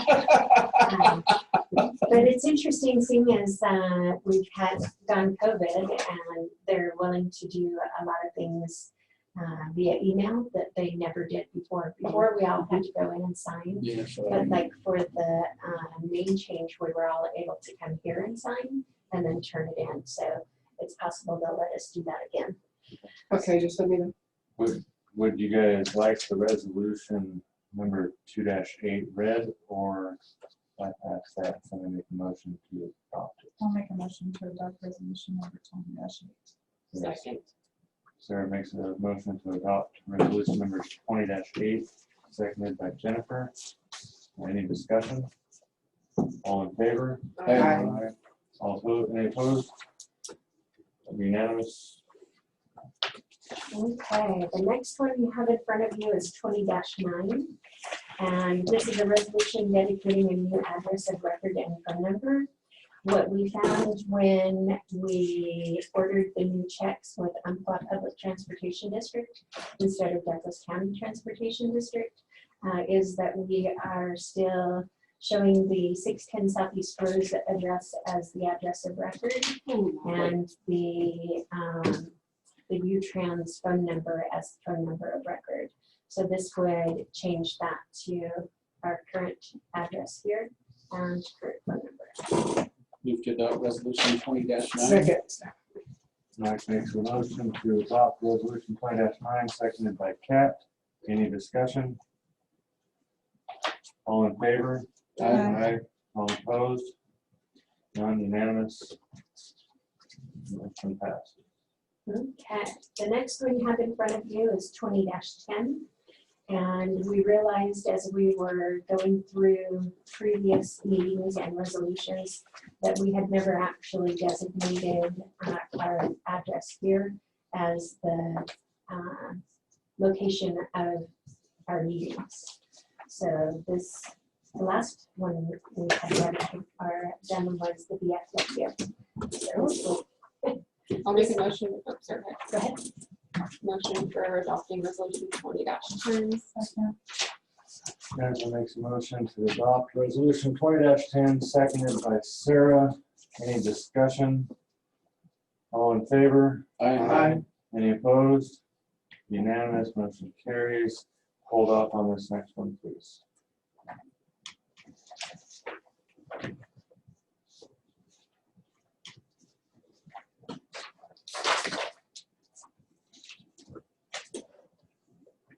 The next resolution is resolution 20-11. It's a resolution defining eligible candidates. Ineligible candidates. In essence, pretty much the same thing. I'm hoping that we can have some discussion on this one. I do know that there's plenty of opinion on both sides of it.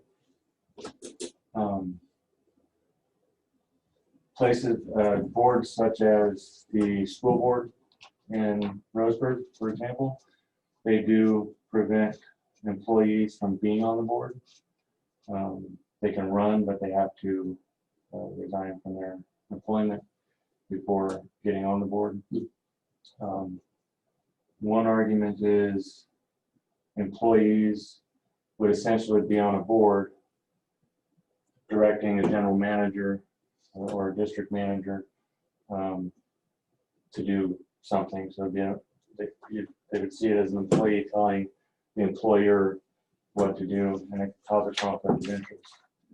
I think it's incumbent on the board, fellow members, to help any potential employee that would be on the board, elected by the people, to let them know when they might be speaking out of turn, out of order, or have a conflict of interest, such as employee pay raises, compensations, and other things. More than that, though. So that is definitely an issue, because that's really awkward to have somebody that's both your boss and your employee But more than that, it creates other issues internal amongst additional other employees. So when you have somebody that's on a board, now they're talking amongst other employees, and that it creates some disarray and some management problems for the manager to deal with. There's just a lot of problems that are really inherent in having a huge conflict like that, which is why pretty much everybody passes. Are there any existing examples of places that allow employees to be on the board? So I know of one situation which is over in the Bend area, and they're in the process of forming a district like we have. But currently they're under a situation like UPAN, where their board is the nonprofit that operates the East business. Cascades Council. I believe that's one. It's people mover. Yeah. The one Angie. Yeah. So they have a challenge because they have an employee that is one of the board members, and then I don't know, it's a little complicated because there's actually a husband and wife team. And so when there was the disciplinary action that needed to go against one of them, then it became an issue. So yeah, it can become a real issue. So they hadn't got to the point of adopting this resolution yet. Yeah, because they're a nonprofit, they did not feel it was necessary. I don't think it's a good idea ever to have an employee on the board. I do have a concern with the resolution because it includes employees of contractors. Right. I'm not sure that's necessary. Well, if you do it, it gets into the procurement and the special relationship and stuff, because now I'm selling you something or we're selling you something. That's I'm a point employed for of that, and this accuse. is a huge contract. Yeah. And so that Huge becomes a confused. conflict as well. That's a And so- conflict, but I think it's cured by recusing that member, It can, but we're not a huge board either, so. one person, unless every contractor we have is elected. Like Mark said, it would be just one person. Well, it's And there's also- providers, though, not contractors. There's also, Oh, okay. having family members, husband and wife of an employee coming on the board to do just the same thing. There's a lot of ins and outs to it. You have been towns with 200 people that are incorporated, and have to find a city council. They're all related.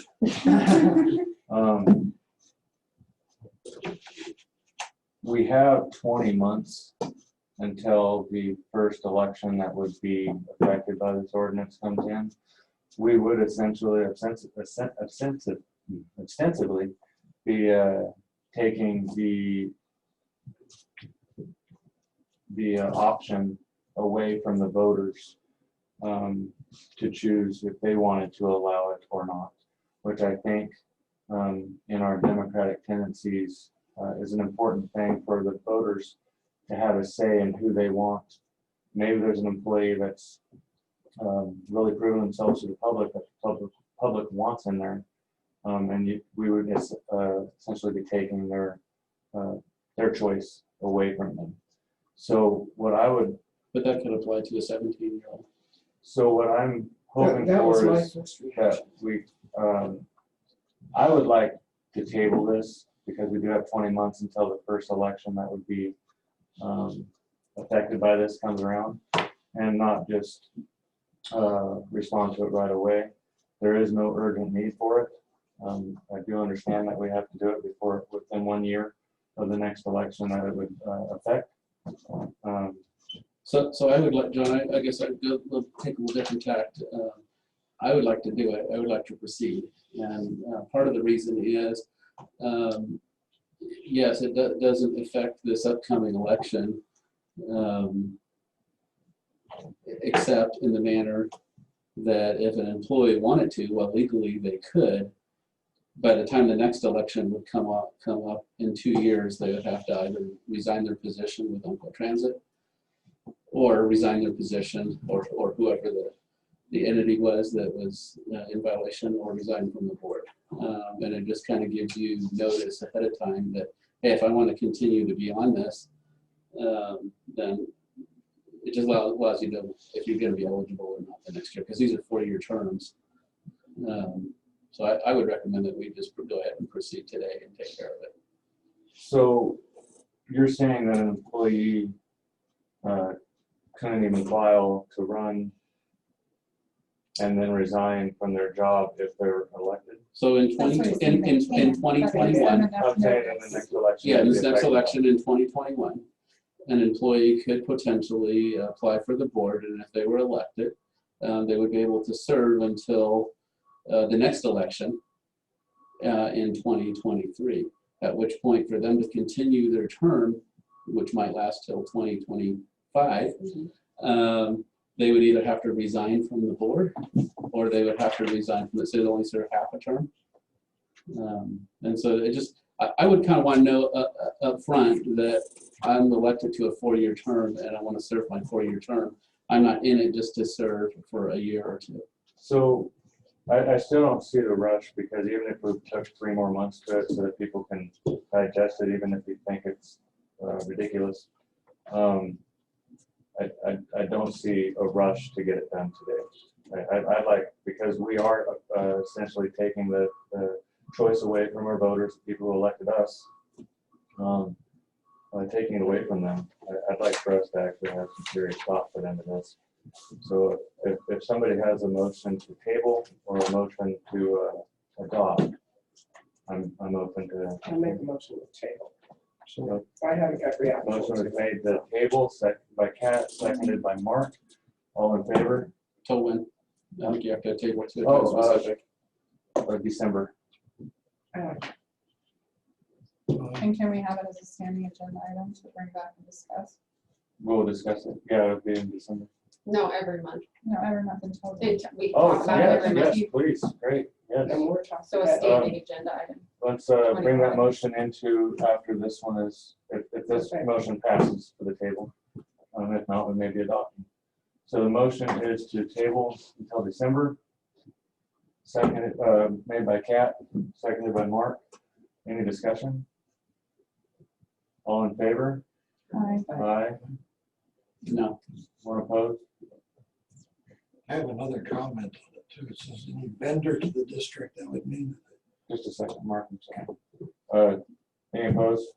one. One, Mike opposes. Motion carries. One objection. Sorry, Mark, go ahead. When you say any vendor to the district, should be barring somebody who worked for the city of Roseburg who's getting their water from them. Or a lineman who climbs poles for PP&L and has nothing to do with our electric. Or a service. janitor that comes in. So there's a whole list of people who would be barred because they work for somebody that we buy from occasionally. So there's some language I object to. The concept of barring our own employees is fine with me. Yeah. But the vendors need to be. But isn't- The vendors and our related agencies like the dial rides, I'm not sure we need to exclude. Isn't that in the statute? Maybe, but I don't think we need to go the whole route. I have to look at it though. Yeah, I agree where you're going. to have Mark Can review the it. attorney look into it as well? Sure. Okay, on to the next one. If we can separate the provisions, I think is what he's. Yeah, I don't have a problem with the idea as a whole. It's just an extensive list of people out there on the fringes. Right. Yeah. It was actually partially our attorney's suggestion that we do this. Mhm. But it just, if we have the ability to separate. So there were good items brought up for the motion on the table. So those- I would like to make a Yeah. motion to bring this resolution back to each meeting until we revisit it. I recognize it, but just for a second, we have 2 members that are Disposed. disposed. Okay, can you make your motion again? I make a motion that we bring back resolution 20-11 as a standing agenda item until we make a vote on it in December. We have For a second. discussion. Chair made a motion to keep the resolution number 20-11 as a standing agenda item, seconded by Jennifer. Any discussion? All in favor? Aye. Any opposed? Unanimous. Sarah's motion passes to keep it as a standing agenda item. So Christine, Cheryl, one thing I know in the city of Roseburg that they do is not provide a number. I know we have. But typically they don't provide a resolution until a number until it's passed. You just kind of keep track of it in instances like this. So we're not going from 2011 to next month we have one at 2012, 2013, and we get to December and we're back to 2011. So they need to be numbered sequentially. So it'll come back as resolution 20 dash something, assuming it's Might be approved in 20-20 December. by then. Yeah. That's a good idea, just no more numbers until they pass. So usually keep track that way too. On yeah, if I was to read a staff report in Roseburg, it would say resolution 20 dash and it would have a blank. And then That they was would just gonna be fill the that next in when it question got for approved, when it got Phil. signed. So like John would write down the number For and then sign it. formalities, Okay. we'll Typically. revisit that motion and just bring back a resolution without the Regarding- number. Regarding. I don't think you need to re-motion it, it's clear. Yeah. Formalities. Okay. Cheryl with the number 8, general manager's report. All right, so we did, it's kind of bizarre doing this report on the 10th of August because it feels like the 1st of July is a really long time ago. And we already discussed some of this during our previous meeting. But we did complete the process of bringing on 21 employees so far. We had meetings with multiple employees to set their expectations and brainstorm. So we had an employee meeting that covered all kinds of stuff and did some specific training on sensitivity and sexual harassment. I met with Charlene, Deanna, and Chief Smart from City of Reedsport. We discussed a contract amendment to include the STIF plan project. And that amendment was approved by our attorney. He said he had no objection to it. It was a good amendment. I did fill in as the operations supervisor for a week and was 50 in operations, all the way from the 5 o'clock in the morning phone calls to where can I park? There's no parking. Why did you have to step in? Because she had requested time off clear back in Oh, January. that's right. Yeah, so I really wanted to honor that request, even though it was made while she was. So we're going out and hiring an operations manager. Yes. Yes. Yes. So we did hire another dispatcher for our one-stop call center, and she's settling in, doing her training now. Met with Kathleen and Shelley from Mercy Express to discuss options. And we also did a stiff amendment for them as well.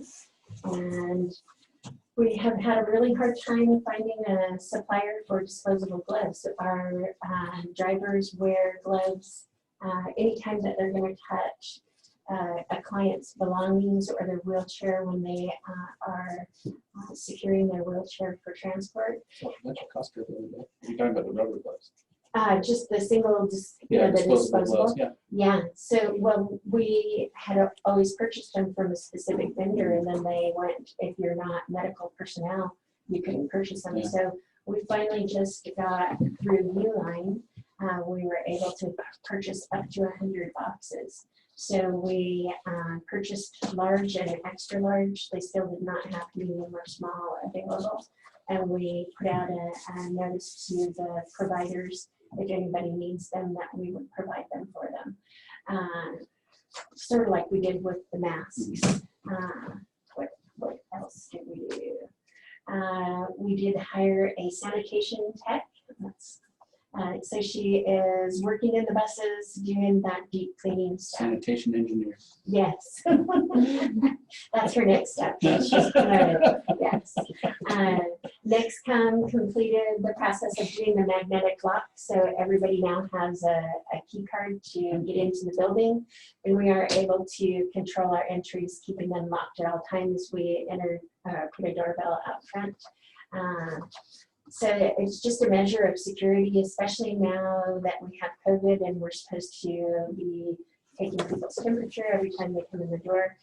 If they are an employee, they know to stop at the desk and do that. And if there's somebody that is just entering from the outside, then our gonna let them in. They can't just walk in. So it's been working out really nice. We can also program the key cards. Christina's taken that on as a project to the door that the employee is needing to go to. So Christine and I and our supervisor, our transit supervisor, have access to all 3 doors, but like the drivers only have access to the door downstairs that takes them to the room that they need to go to. And the dispatchers have access to the 2 upper doors so they could actually go in the side door if they want. And does that log who was opening it? It at does each time? indeed. Yes, that's another How thing. about if they just come up the stairs? Well, they could do that, but if they came in that way, it's gonna log who came in at what time. Mm. So we would still, if something were disturbed, something went wrong, we would still know who it was that did So it. all external doors have it. These 3, the 2 glass ones up top and the glass one downstairs to the driver's area. We have something in case someone loses a card or someone gets their card stolen from them. So yes, we can immediately shut the card off so it doesn't work anymore. But we can also issue a backup key code. I think there's a policy on that, right, in the employee manual, I'm gonna have to take a look. about if you lose it and kind of your responsibility, so you don't have, Yeah, because You if you know? don't report it, then you're held liable or Yeah. something like that. yeah. I'll have to check it out Yeah. and make sure it's up to date with this change to how we're doing it. I did review the COVID return to work policy. She did issue new guidance on, I believe it was July 24th. Initially, they had said you had to wear a mask no matter what, and they updated the language to allow for reasonable accommodation.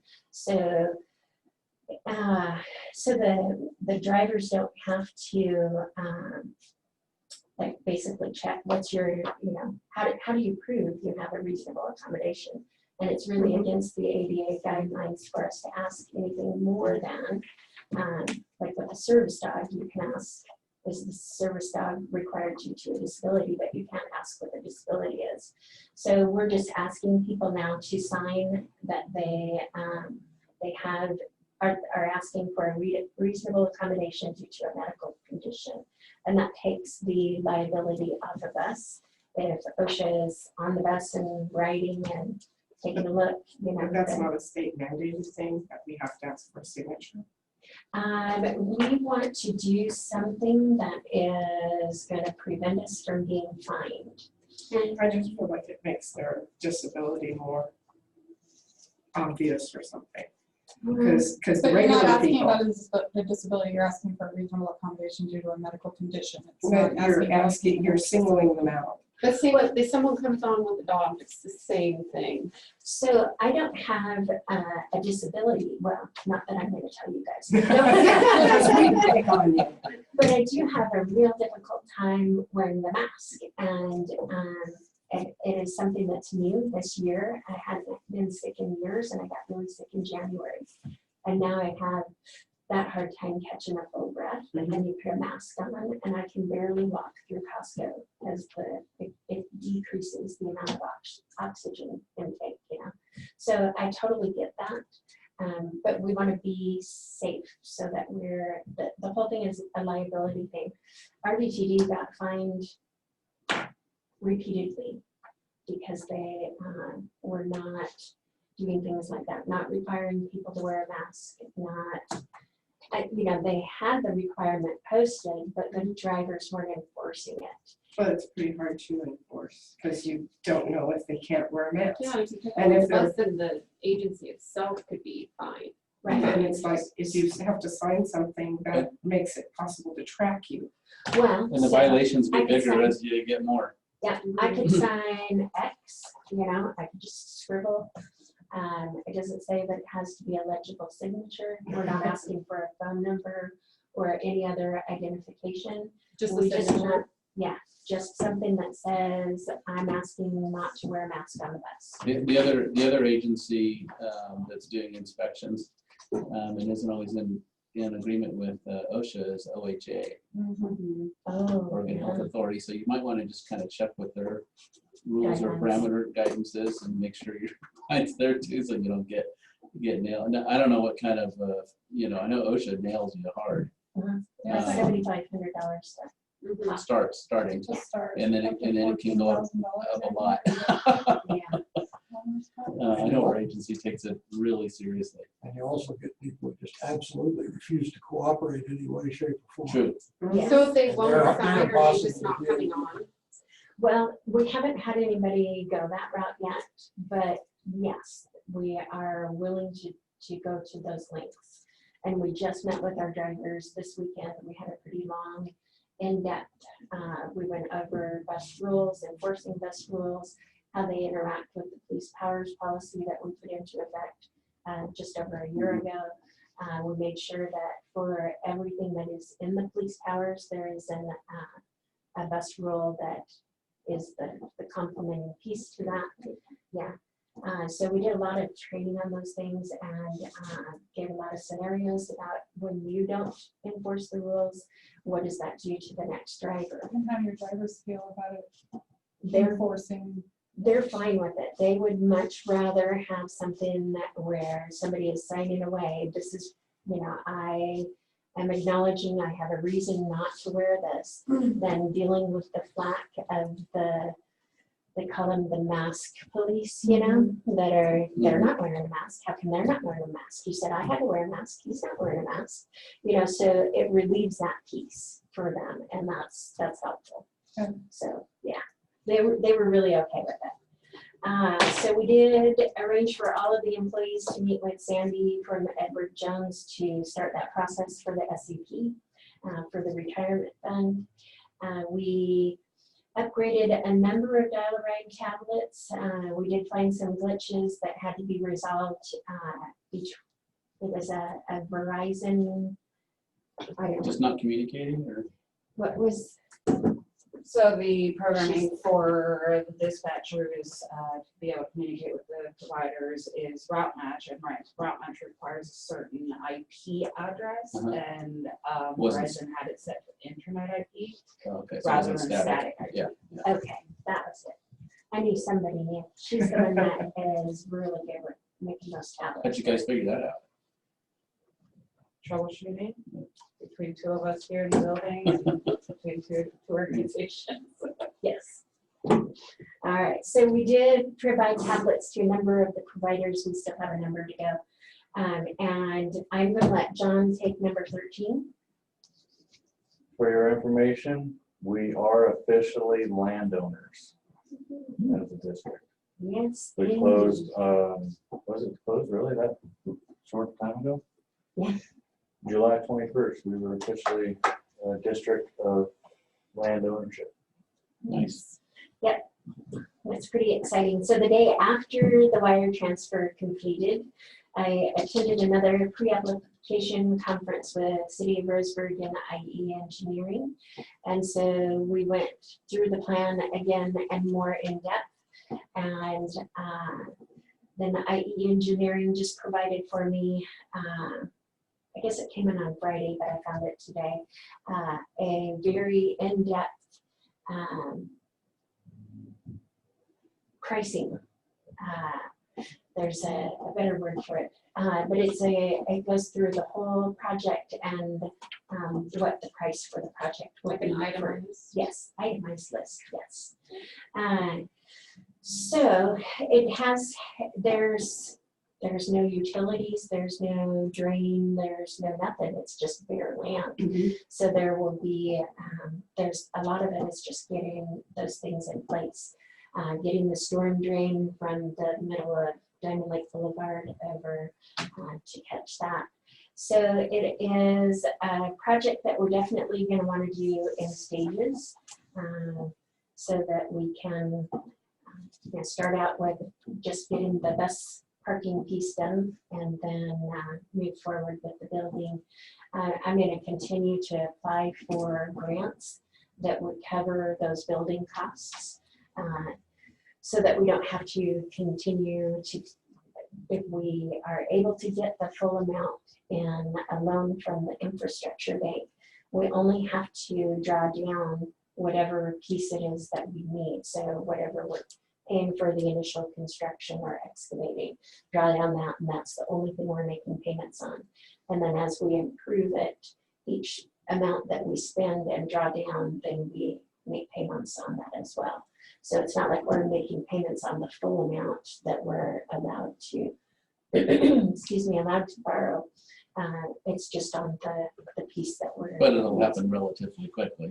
Right. But in the interim, I can apply for the, it's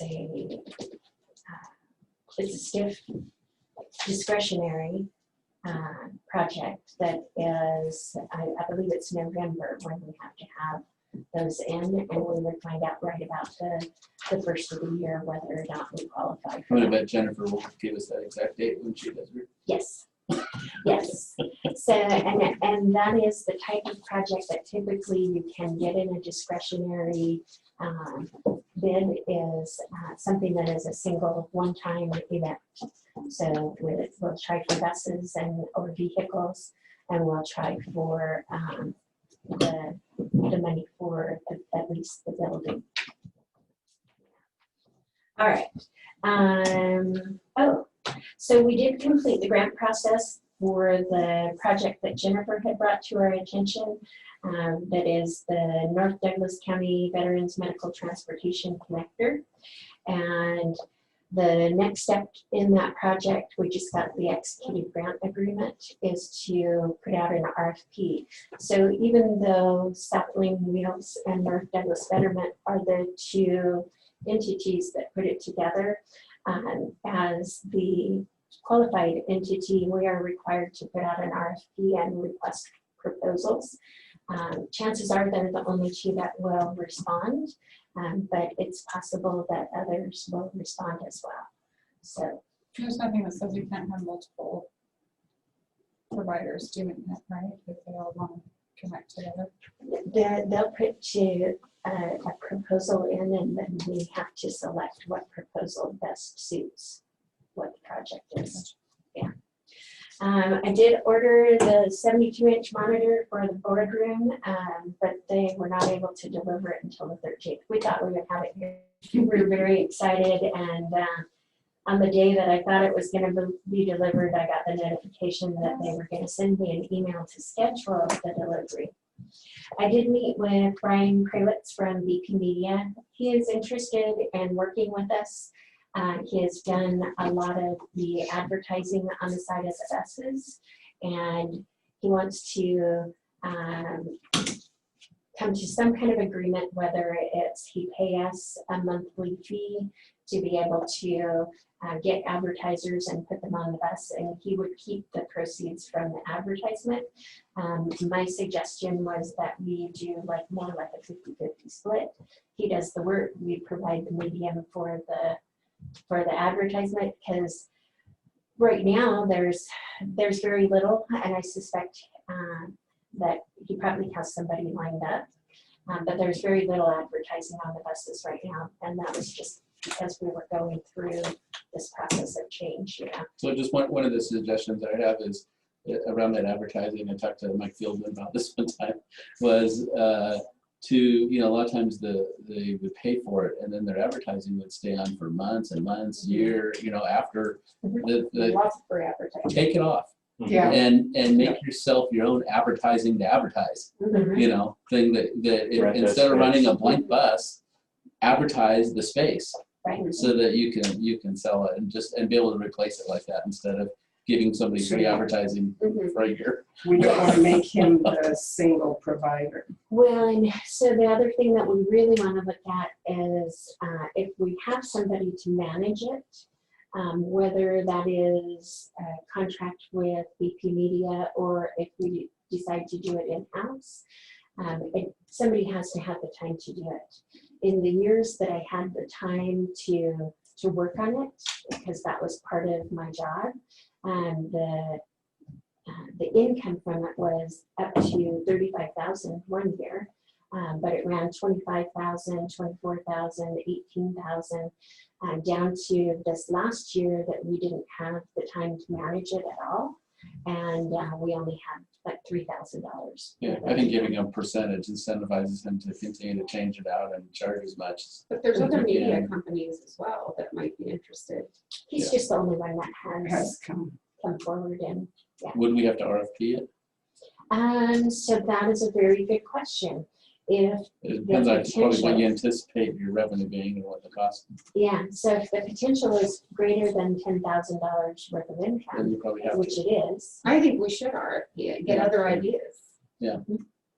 He may be the only one that responds, yeah, but I think others need to have that offer. I agree with Jennifer. He's the one who did our candidate videos. yes, yes, yes. All right, so the last thing is that I did review the ODOT 5310 discussion, which verifies that meal delivery is an acceptable use of 5310 funds allocated to a provider, but the match rate is 50% instead of the 10.27%. And this requires the provider to track meal delivery costs separately from dial rate. And I did find that this does apply to at least one provider, but I am still trying to get the quarterly report information from another provider that it might also apply to. I won't know until I have their report. Is that related to what Matt was? Yes, so he had brought the information to my attention, and then one of the dispatchers had mentioned that they thought that this was happening, meal provider or meal deliveries. And so that's why I had initially reviewed it. And then I did find that there is one that it does apply to. So how does it work on there? I think we had 5310 and STF, and then STF to cover the match, the non-federal match on the 5310 funds. So if we're changing from a 10.27 to a 50%, who's picking up the additional 40%?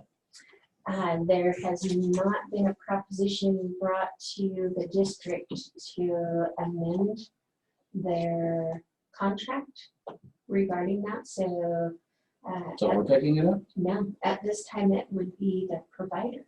We'd be eating up their STF money. Well, Yeah, but if clear. they're eating up their STF money, then they wouldn't have enough to continue to make a match and survive on 5310 the rest of the year. Yeah, I'm the provider that has been providing this. And I actually brought how I was tracking the meals, which I'm not sure exactly where it went now, but I haven't, you actually did a really good job. So that was, but yeah, NDB, we're really tiny, we're really small. Like we can't put out of pocket for it if we're not gonna get reimbursed penny for penny on it. So I guess I just need clarification. If we're not gonna get reimbursed on it, then we're not gonna be able to provide that service. what I would recommend is making a request, but not as a board member. Obviously. Okay, so, okay,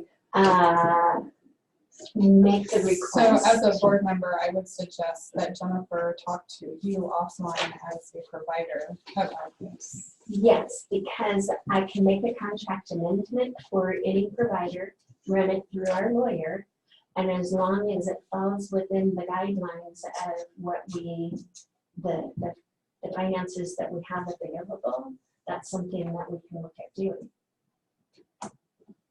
Yeah, it's the source of funds for that additional 40%. Yes. So speaking of, we did do a comparison here of the district ridership comparing July 2020 to July of 2019. It really shows the differences due to COVID and the shutdown and running less service. So you can see for UTrans, the district ridership for 2019 was 8,788 riders for the month of July, and we're just about half at 4,378. Lifeline is not currently running, so that's the 100% difference there. Paratransit July of 2019 was 386 rides, and this July was 310. So they're really not down that much. There's a 75 rider fluctuation from month to month with paratransit. Demand response is shown here, but that's something that we did a minimal thing for the construction out by Costco last year. So we would send a demand response rescue vehicle out there to folks. It does show each one of the dial-a-ride providers, their 2019 and 2020 numbers. And you can see that the COVID has really affected all of the providers. Reedsport is down 62% from what they were last year.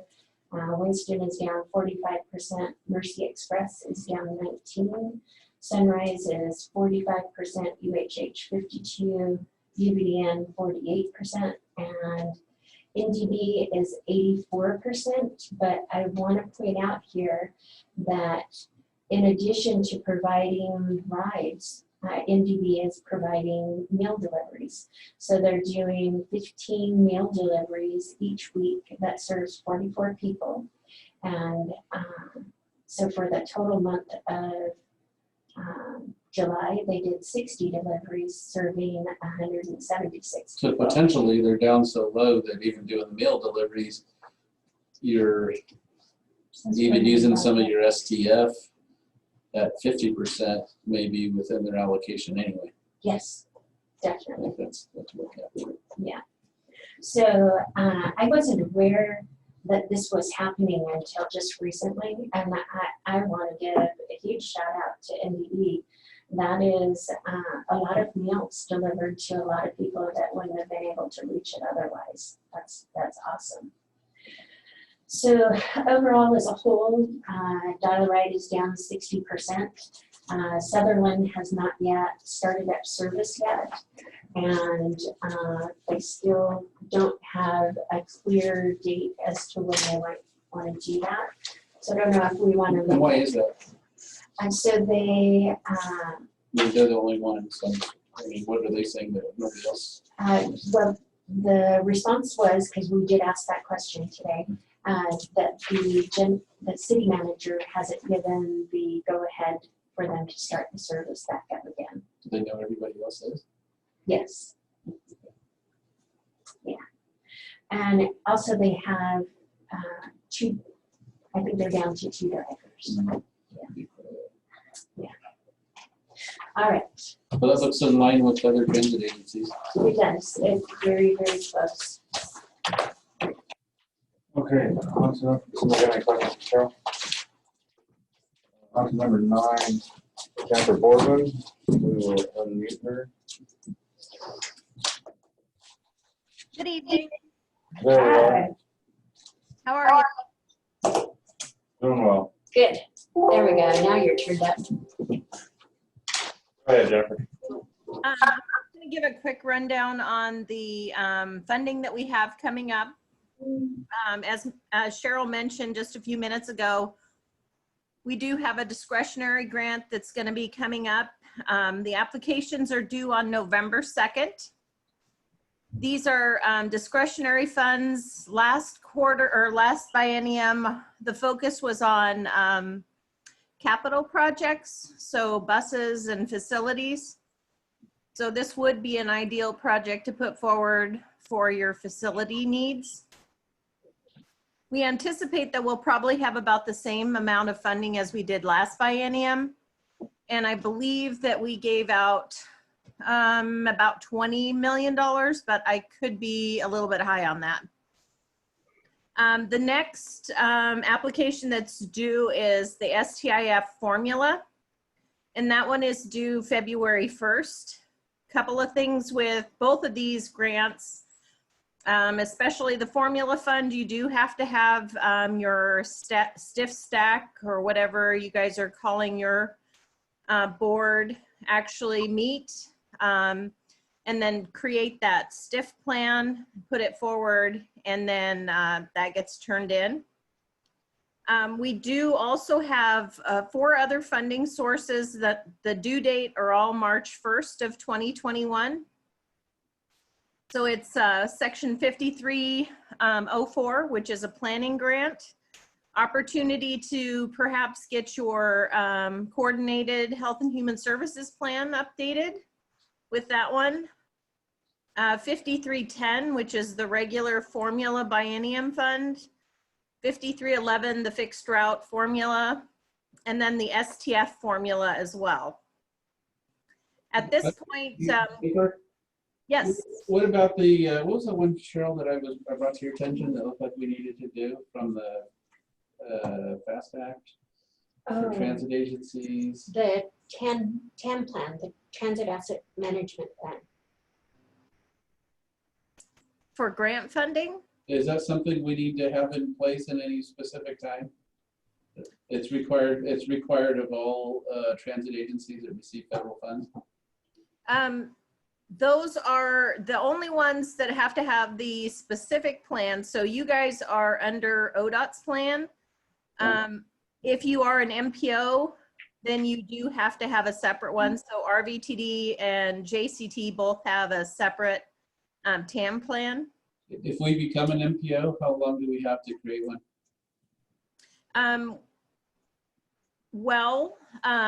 So ODOT created the ones for both RVTD and for JCT. We had a period of time that we allowed folks to buy in on our group plan. We had RLS, who is our compliance folks, actually put those plans together. So I'm not 100% sure. They were supposed to be all done this fall, or actually in July, and then they pushed the date out because of COVID, and I believe it got pushed out again. So if you become an MPO, I would imagine within the year that you become an MPO, that would be a requirement. But you guys are covered. Your TAMs is covered underneath ODOT. So I would imagine that you would be fine until you got one created. Jennifer, do you know how long after the census is complete that we might find out if we're going to be required to become an MPO? That's probably a Mike question. It'll be, I mean, technology improves, right? So my guess is it'll just be a year and a half to 2 years max. Okay. And that, and you guys will be automatically a member of the MPO as a transportation. And that's determined by the population. Yeah, as a population and the population density, 50,000 is the thing. So it'll cover Winston, Green, Roseburg, you know, some areas around there. It's that 20-year urbanizable one. So it's a fairly good size around Roseburg. It really depends how the census defines it. The North Roseburg census area, you know, up in the Winchester area, encompasses Winchester, but it encompasses a huge area way out in the country that's almost the size of all of Roseburg. So in some ways it ends up being a block or two going up to Sutherland. But if it includes Sutherland, and even possibly without it, but if it includes Sutherland, you're in. And if it doesn't, it's close. Okay. Yeah. Could you break that down for me? NPO. Oh, Metropolitan Planning Organization is required by that transportation. And that is based on population and precincts? It's based on population as defined by the U.S. Census Bureau, which can be really weird. It can snake that, you can get wide. Yeah, the full gerrymandering. Okay. I did hear that there was going to be a delay in the census numbers a while back. I read an article about that, but I don't know. I guess it kind of just depends on how they're doing with the data collection during this time of COVID. They're advertising on TV, or they're going door to door now. So. Yeah. And in the meantime, the Transportation Act could change, you know, because it expires this year. So last time they tried raising the threshold to 100 or 200,000, and then in conference it went back down to 50,000. So we'll see. So just a spend federal funds. Couple more things. So as far as the stiff stack committee, I know you guys have been working on getting new members, I believe. Mhm. And so it's going to be really important to make sure that those folks are on board. Really important to advertise for those 5310 projects and STF projects so that you can get those applications in. Coos County just did a really good timeline for doing approvals, and I'm gonna hand that out at, we have a meeting on Wednesday for our transit providers, so I'm gonna hand that out so you guys can all kind of see. They really laid it out well as far as when they needed to get approvals from their stiff stack and get approvals from the board on these applications as they're going in. So it's a really good template to use. And other than that, we're still working on the guidance for the changes that came about because of Senate Bill 1601. So that should be coming out. My understanding is by the end of the summer, whether that means the end of August or the actual end of summer in the middle of September. Kind of depends on how everyone is doing up in Salem at coordinating. And then there's going to be some great opportunities coming in October. We don't have our annual conference like we typically do, but there will be some online classes that folks can take. So I really encourage board members, if they have opportunity, to get on and take some of those classes. And that's all I have. Any questions? So there was one other thing that we had talked about a little while ago about the requirement for an RFP for our dial-a-ride services. Yes. Can you talk a little bit about that? Yeah, so technically any grant where you're paying the folks over $10,000 really should go out for an RFP. And there were a couple of folks that were over in Central Oregon that had their compliance review last summer, and they had just been going along and using the same providers all the time, never putting it out for bid. And that was one of their major compliance fines that RLS had, was that any services need to go through that RFP process or RFQ, request for quote or proposals. So if that's for the next biennium, then we really need to start that process now. Yes, I mean, well, technically not. You're going to be putting the applications out. So depending on who gets the application.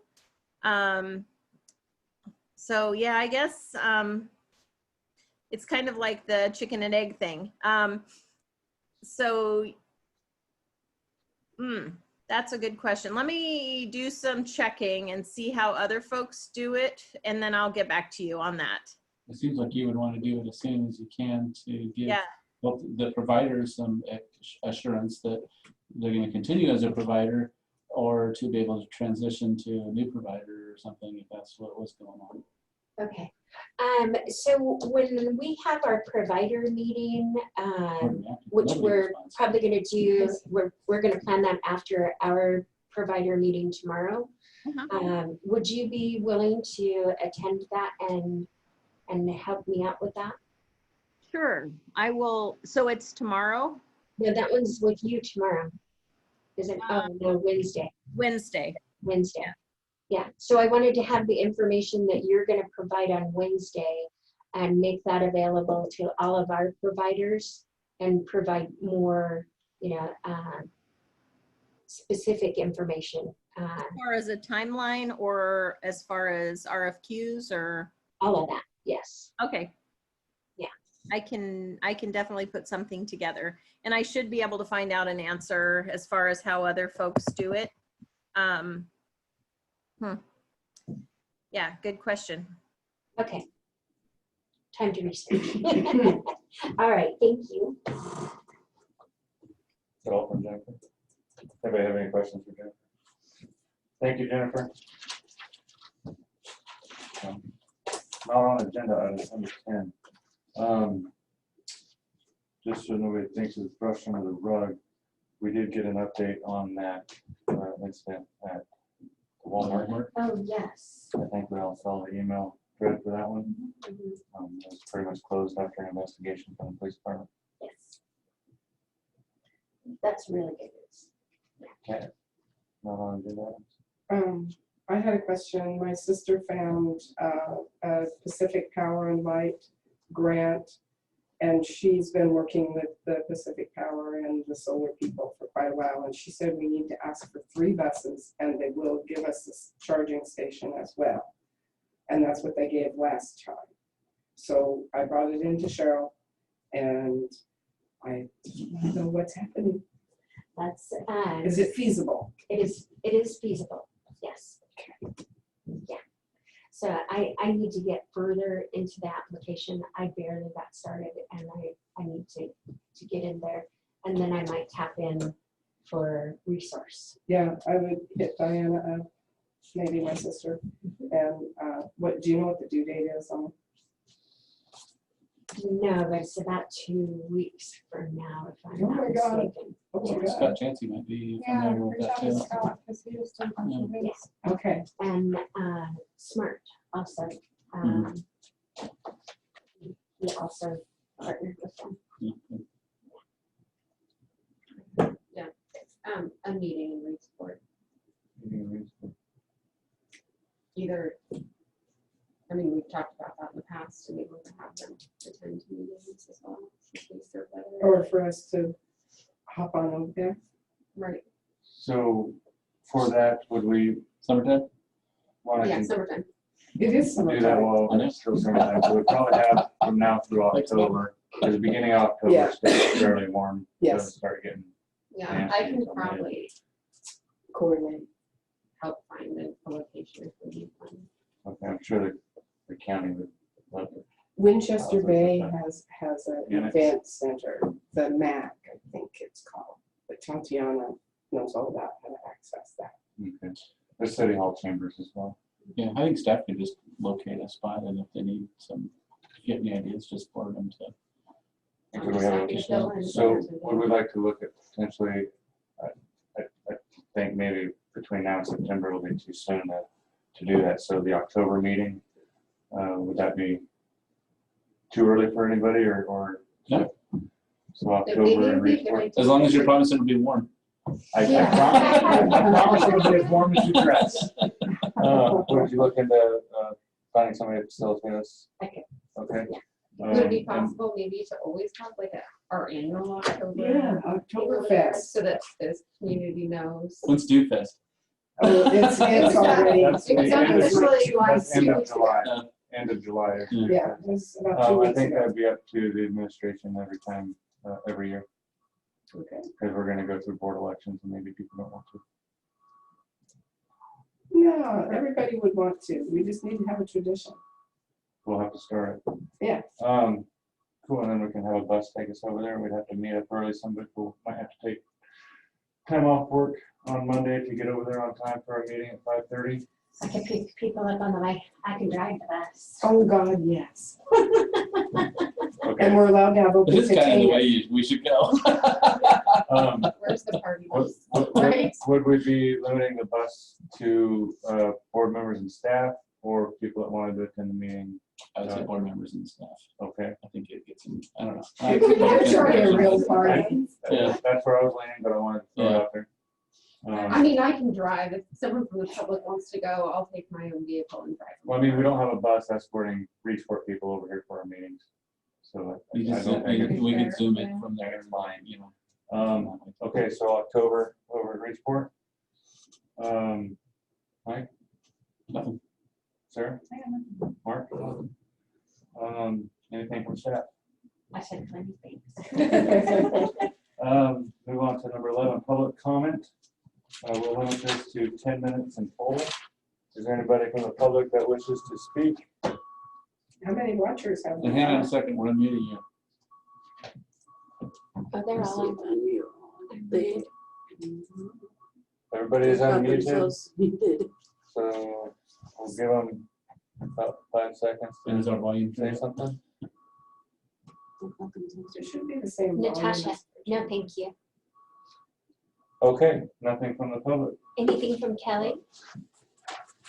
We'll Give them a remove that. second to find the mute button. It's always, does I take think, a No, you don't second. need them here. yes, if you just Yeah. let But an if you have expert. yours muted on your side, it doesn't matter if you're. We'll- unmuted we'll on this keep side, going. you Oh, is still that have right? to unmute. We'll keep Yeah. glancing at it as Okay. we do an agenda build. So is there, Okay.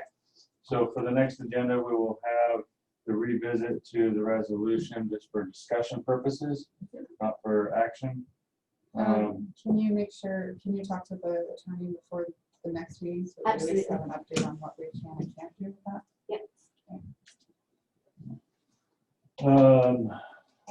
A reminder that the next October meeting will be in Reedsport. I'd like to see that reminder on there because I'll forget. Should we advertise it a little bit? We need to advertise it. We have to get Um, I'd like to invite the city councilor or city council mayor, police chief. They Oh, do the yeah. Dollar Red stuff over there. They're the to ones who manage it. Participate. Definitely the Delaware. Yeah. Oh, and the drivers would love to come. Okay. A reminder of our special September 26th meeting also. in the next meeting. And part of that October meeting, if we're in Reedsport, it would be nice to have something on the agenda to discuss that's specific to around the Reedsport area. Maybe like Excellent. A project, STIP projects, or something, you know, maybe there's some of the connections or things we might be doing with Keys County Transit. But just, I think it'd be nice to have some code-centric discussion. There was a point when we had discussed having fixed route over there as well. Mhm. And there was interest, but they didn't want to have to contribute. They had an actual ordinance that said that they would not take on any new contributions at that time. I think they have a charter that says that. Right, so, What about a STIP project for them? right, with the STIP funding, that Line changes. item was thing. Yeah, Good focus, you guys. I love it. yeah, Okay, so, so a reminder for the October meeting, a reminder for the extra or the training in September. Was there anything Can we else? find out how long that training is, that one that we are gonna have, that At we're 9 gonna a.m. have? Public See- contact. Yeah, and then to see if, because I mean, are we all just gonna come up here for half an hour and watch that one video? We might as well utilize Oh, it. it'll be longer it's than gonna be an actual trainer on the other side of the video, it's gonna be interactive. And if it's short, we're gonna do 2 short ones. It won't be short. It'll be kind of dry, but it'll be short. It'll be long. Trying to go back to this I have meeting, some. what did we have to come back? So, September training, October in Reedsport, revisit the resolution. Formerly known 2011. Formerly known as. Okay, We want So, to talk about the November 2nd discretionary fund that Jennifer talked about. We'll put that on there. for next month? Yeah. Okay. Yeah, so that we're Think of- knowing where always we're have at, discussions what our about the grants? timeline and our mileposts are, and how we're coming along. Okay, so we gotta send the town managers updates. Always have to, like Jennifer just said, updates on available grants. By that point, I should have the majority of the grant put together and I can bring it for you to take a look at. We might also want to confirm the membership on the STIP staff committee. Mhm. Because I think there's some new ones that need to be appointed. I don't know if we've appointed them yet. Well, we appointed 2, but we have Yeah, more positions open. And Are we still advertising for that? So we're going to, we just moved our website over from where it was with UCAN to, so we have some new opportunities available. Also, they're going to update the current, the Dial-A-Ride website as it stands is almost non-functional. It is on such an old platform that it's difficult to even post a notice, a PDF that you can open It's up. a dinosaur. I went to it totally the other doesn't day and I work. couldn't hardly get it to work. It doesn't work. Yeah, it has the wrong phone numbers on there. It's Yeah. it's a mess. So what we're looking to do is have that URL point to our website and have a dial-a-ride website on the transit district website. Yeah. So there would be the. Don't point it to the general one, but point right to that part of that page for Exactly. underneath the district. Yeah. Yeah. So, and then that should make an improvement, but we're not quite there yet, still in the works. Do we need to have an RFP set up for the wrap and the advertising on the buses? I mean, I know we need to, but I mean, is it something that we need to? I bet we do with so many buses, so many so vans and stuff, and some buses. We have so many that are coming in, and they got to be at least $1,000, over $1,000 each. But okay, hold on then, go back a second. So are we gonna take the old vans and put the new wrap on them? I was thinking the new ones, but maybe. No, that's a waste. I was thinking all the new ones. I was thinking we have 7 vans coming. Yeah, all the new ones. The new ones, The old and that was ones the are- type of, I wasn't thinking about the old ones, but Ours How is is our a- transport? I want two. there might be a couple in there. I want two of that those that ones. you could, but Yeah. When you get rid of them. the main thing I was thinking is the new ones, because we'll replace Trying those. to make sure that Those are easier to replace, I think, so. So let's have an update on that. for next In meeting. fact, you could scrape off there probably the Douglas rides and just stick. All right, You should see it. does anybody have anything else? Spray paint would be And nobody chimed in for last Okay, I minute? haven't heard anybody. All right, so it is 8:03 and Good job, John. I'd like to adjourn. Good job on your first meeting, John. Thank you, everybody. Thank you, I John. would stop this. Well, I had to do the one in grades fast. And Thank you so much. Yes, That's my yes, favorite one. nobody wanted to be an NPI, and I said, you know, if you Thank guys have you. an NPI, it's federal funds, cease to the Also, city, honestly, and cease to the transit I district, brought and my then cease to ODOT. ODOT will not, they're, you pay by 5, and I said, no.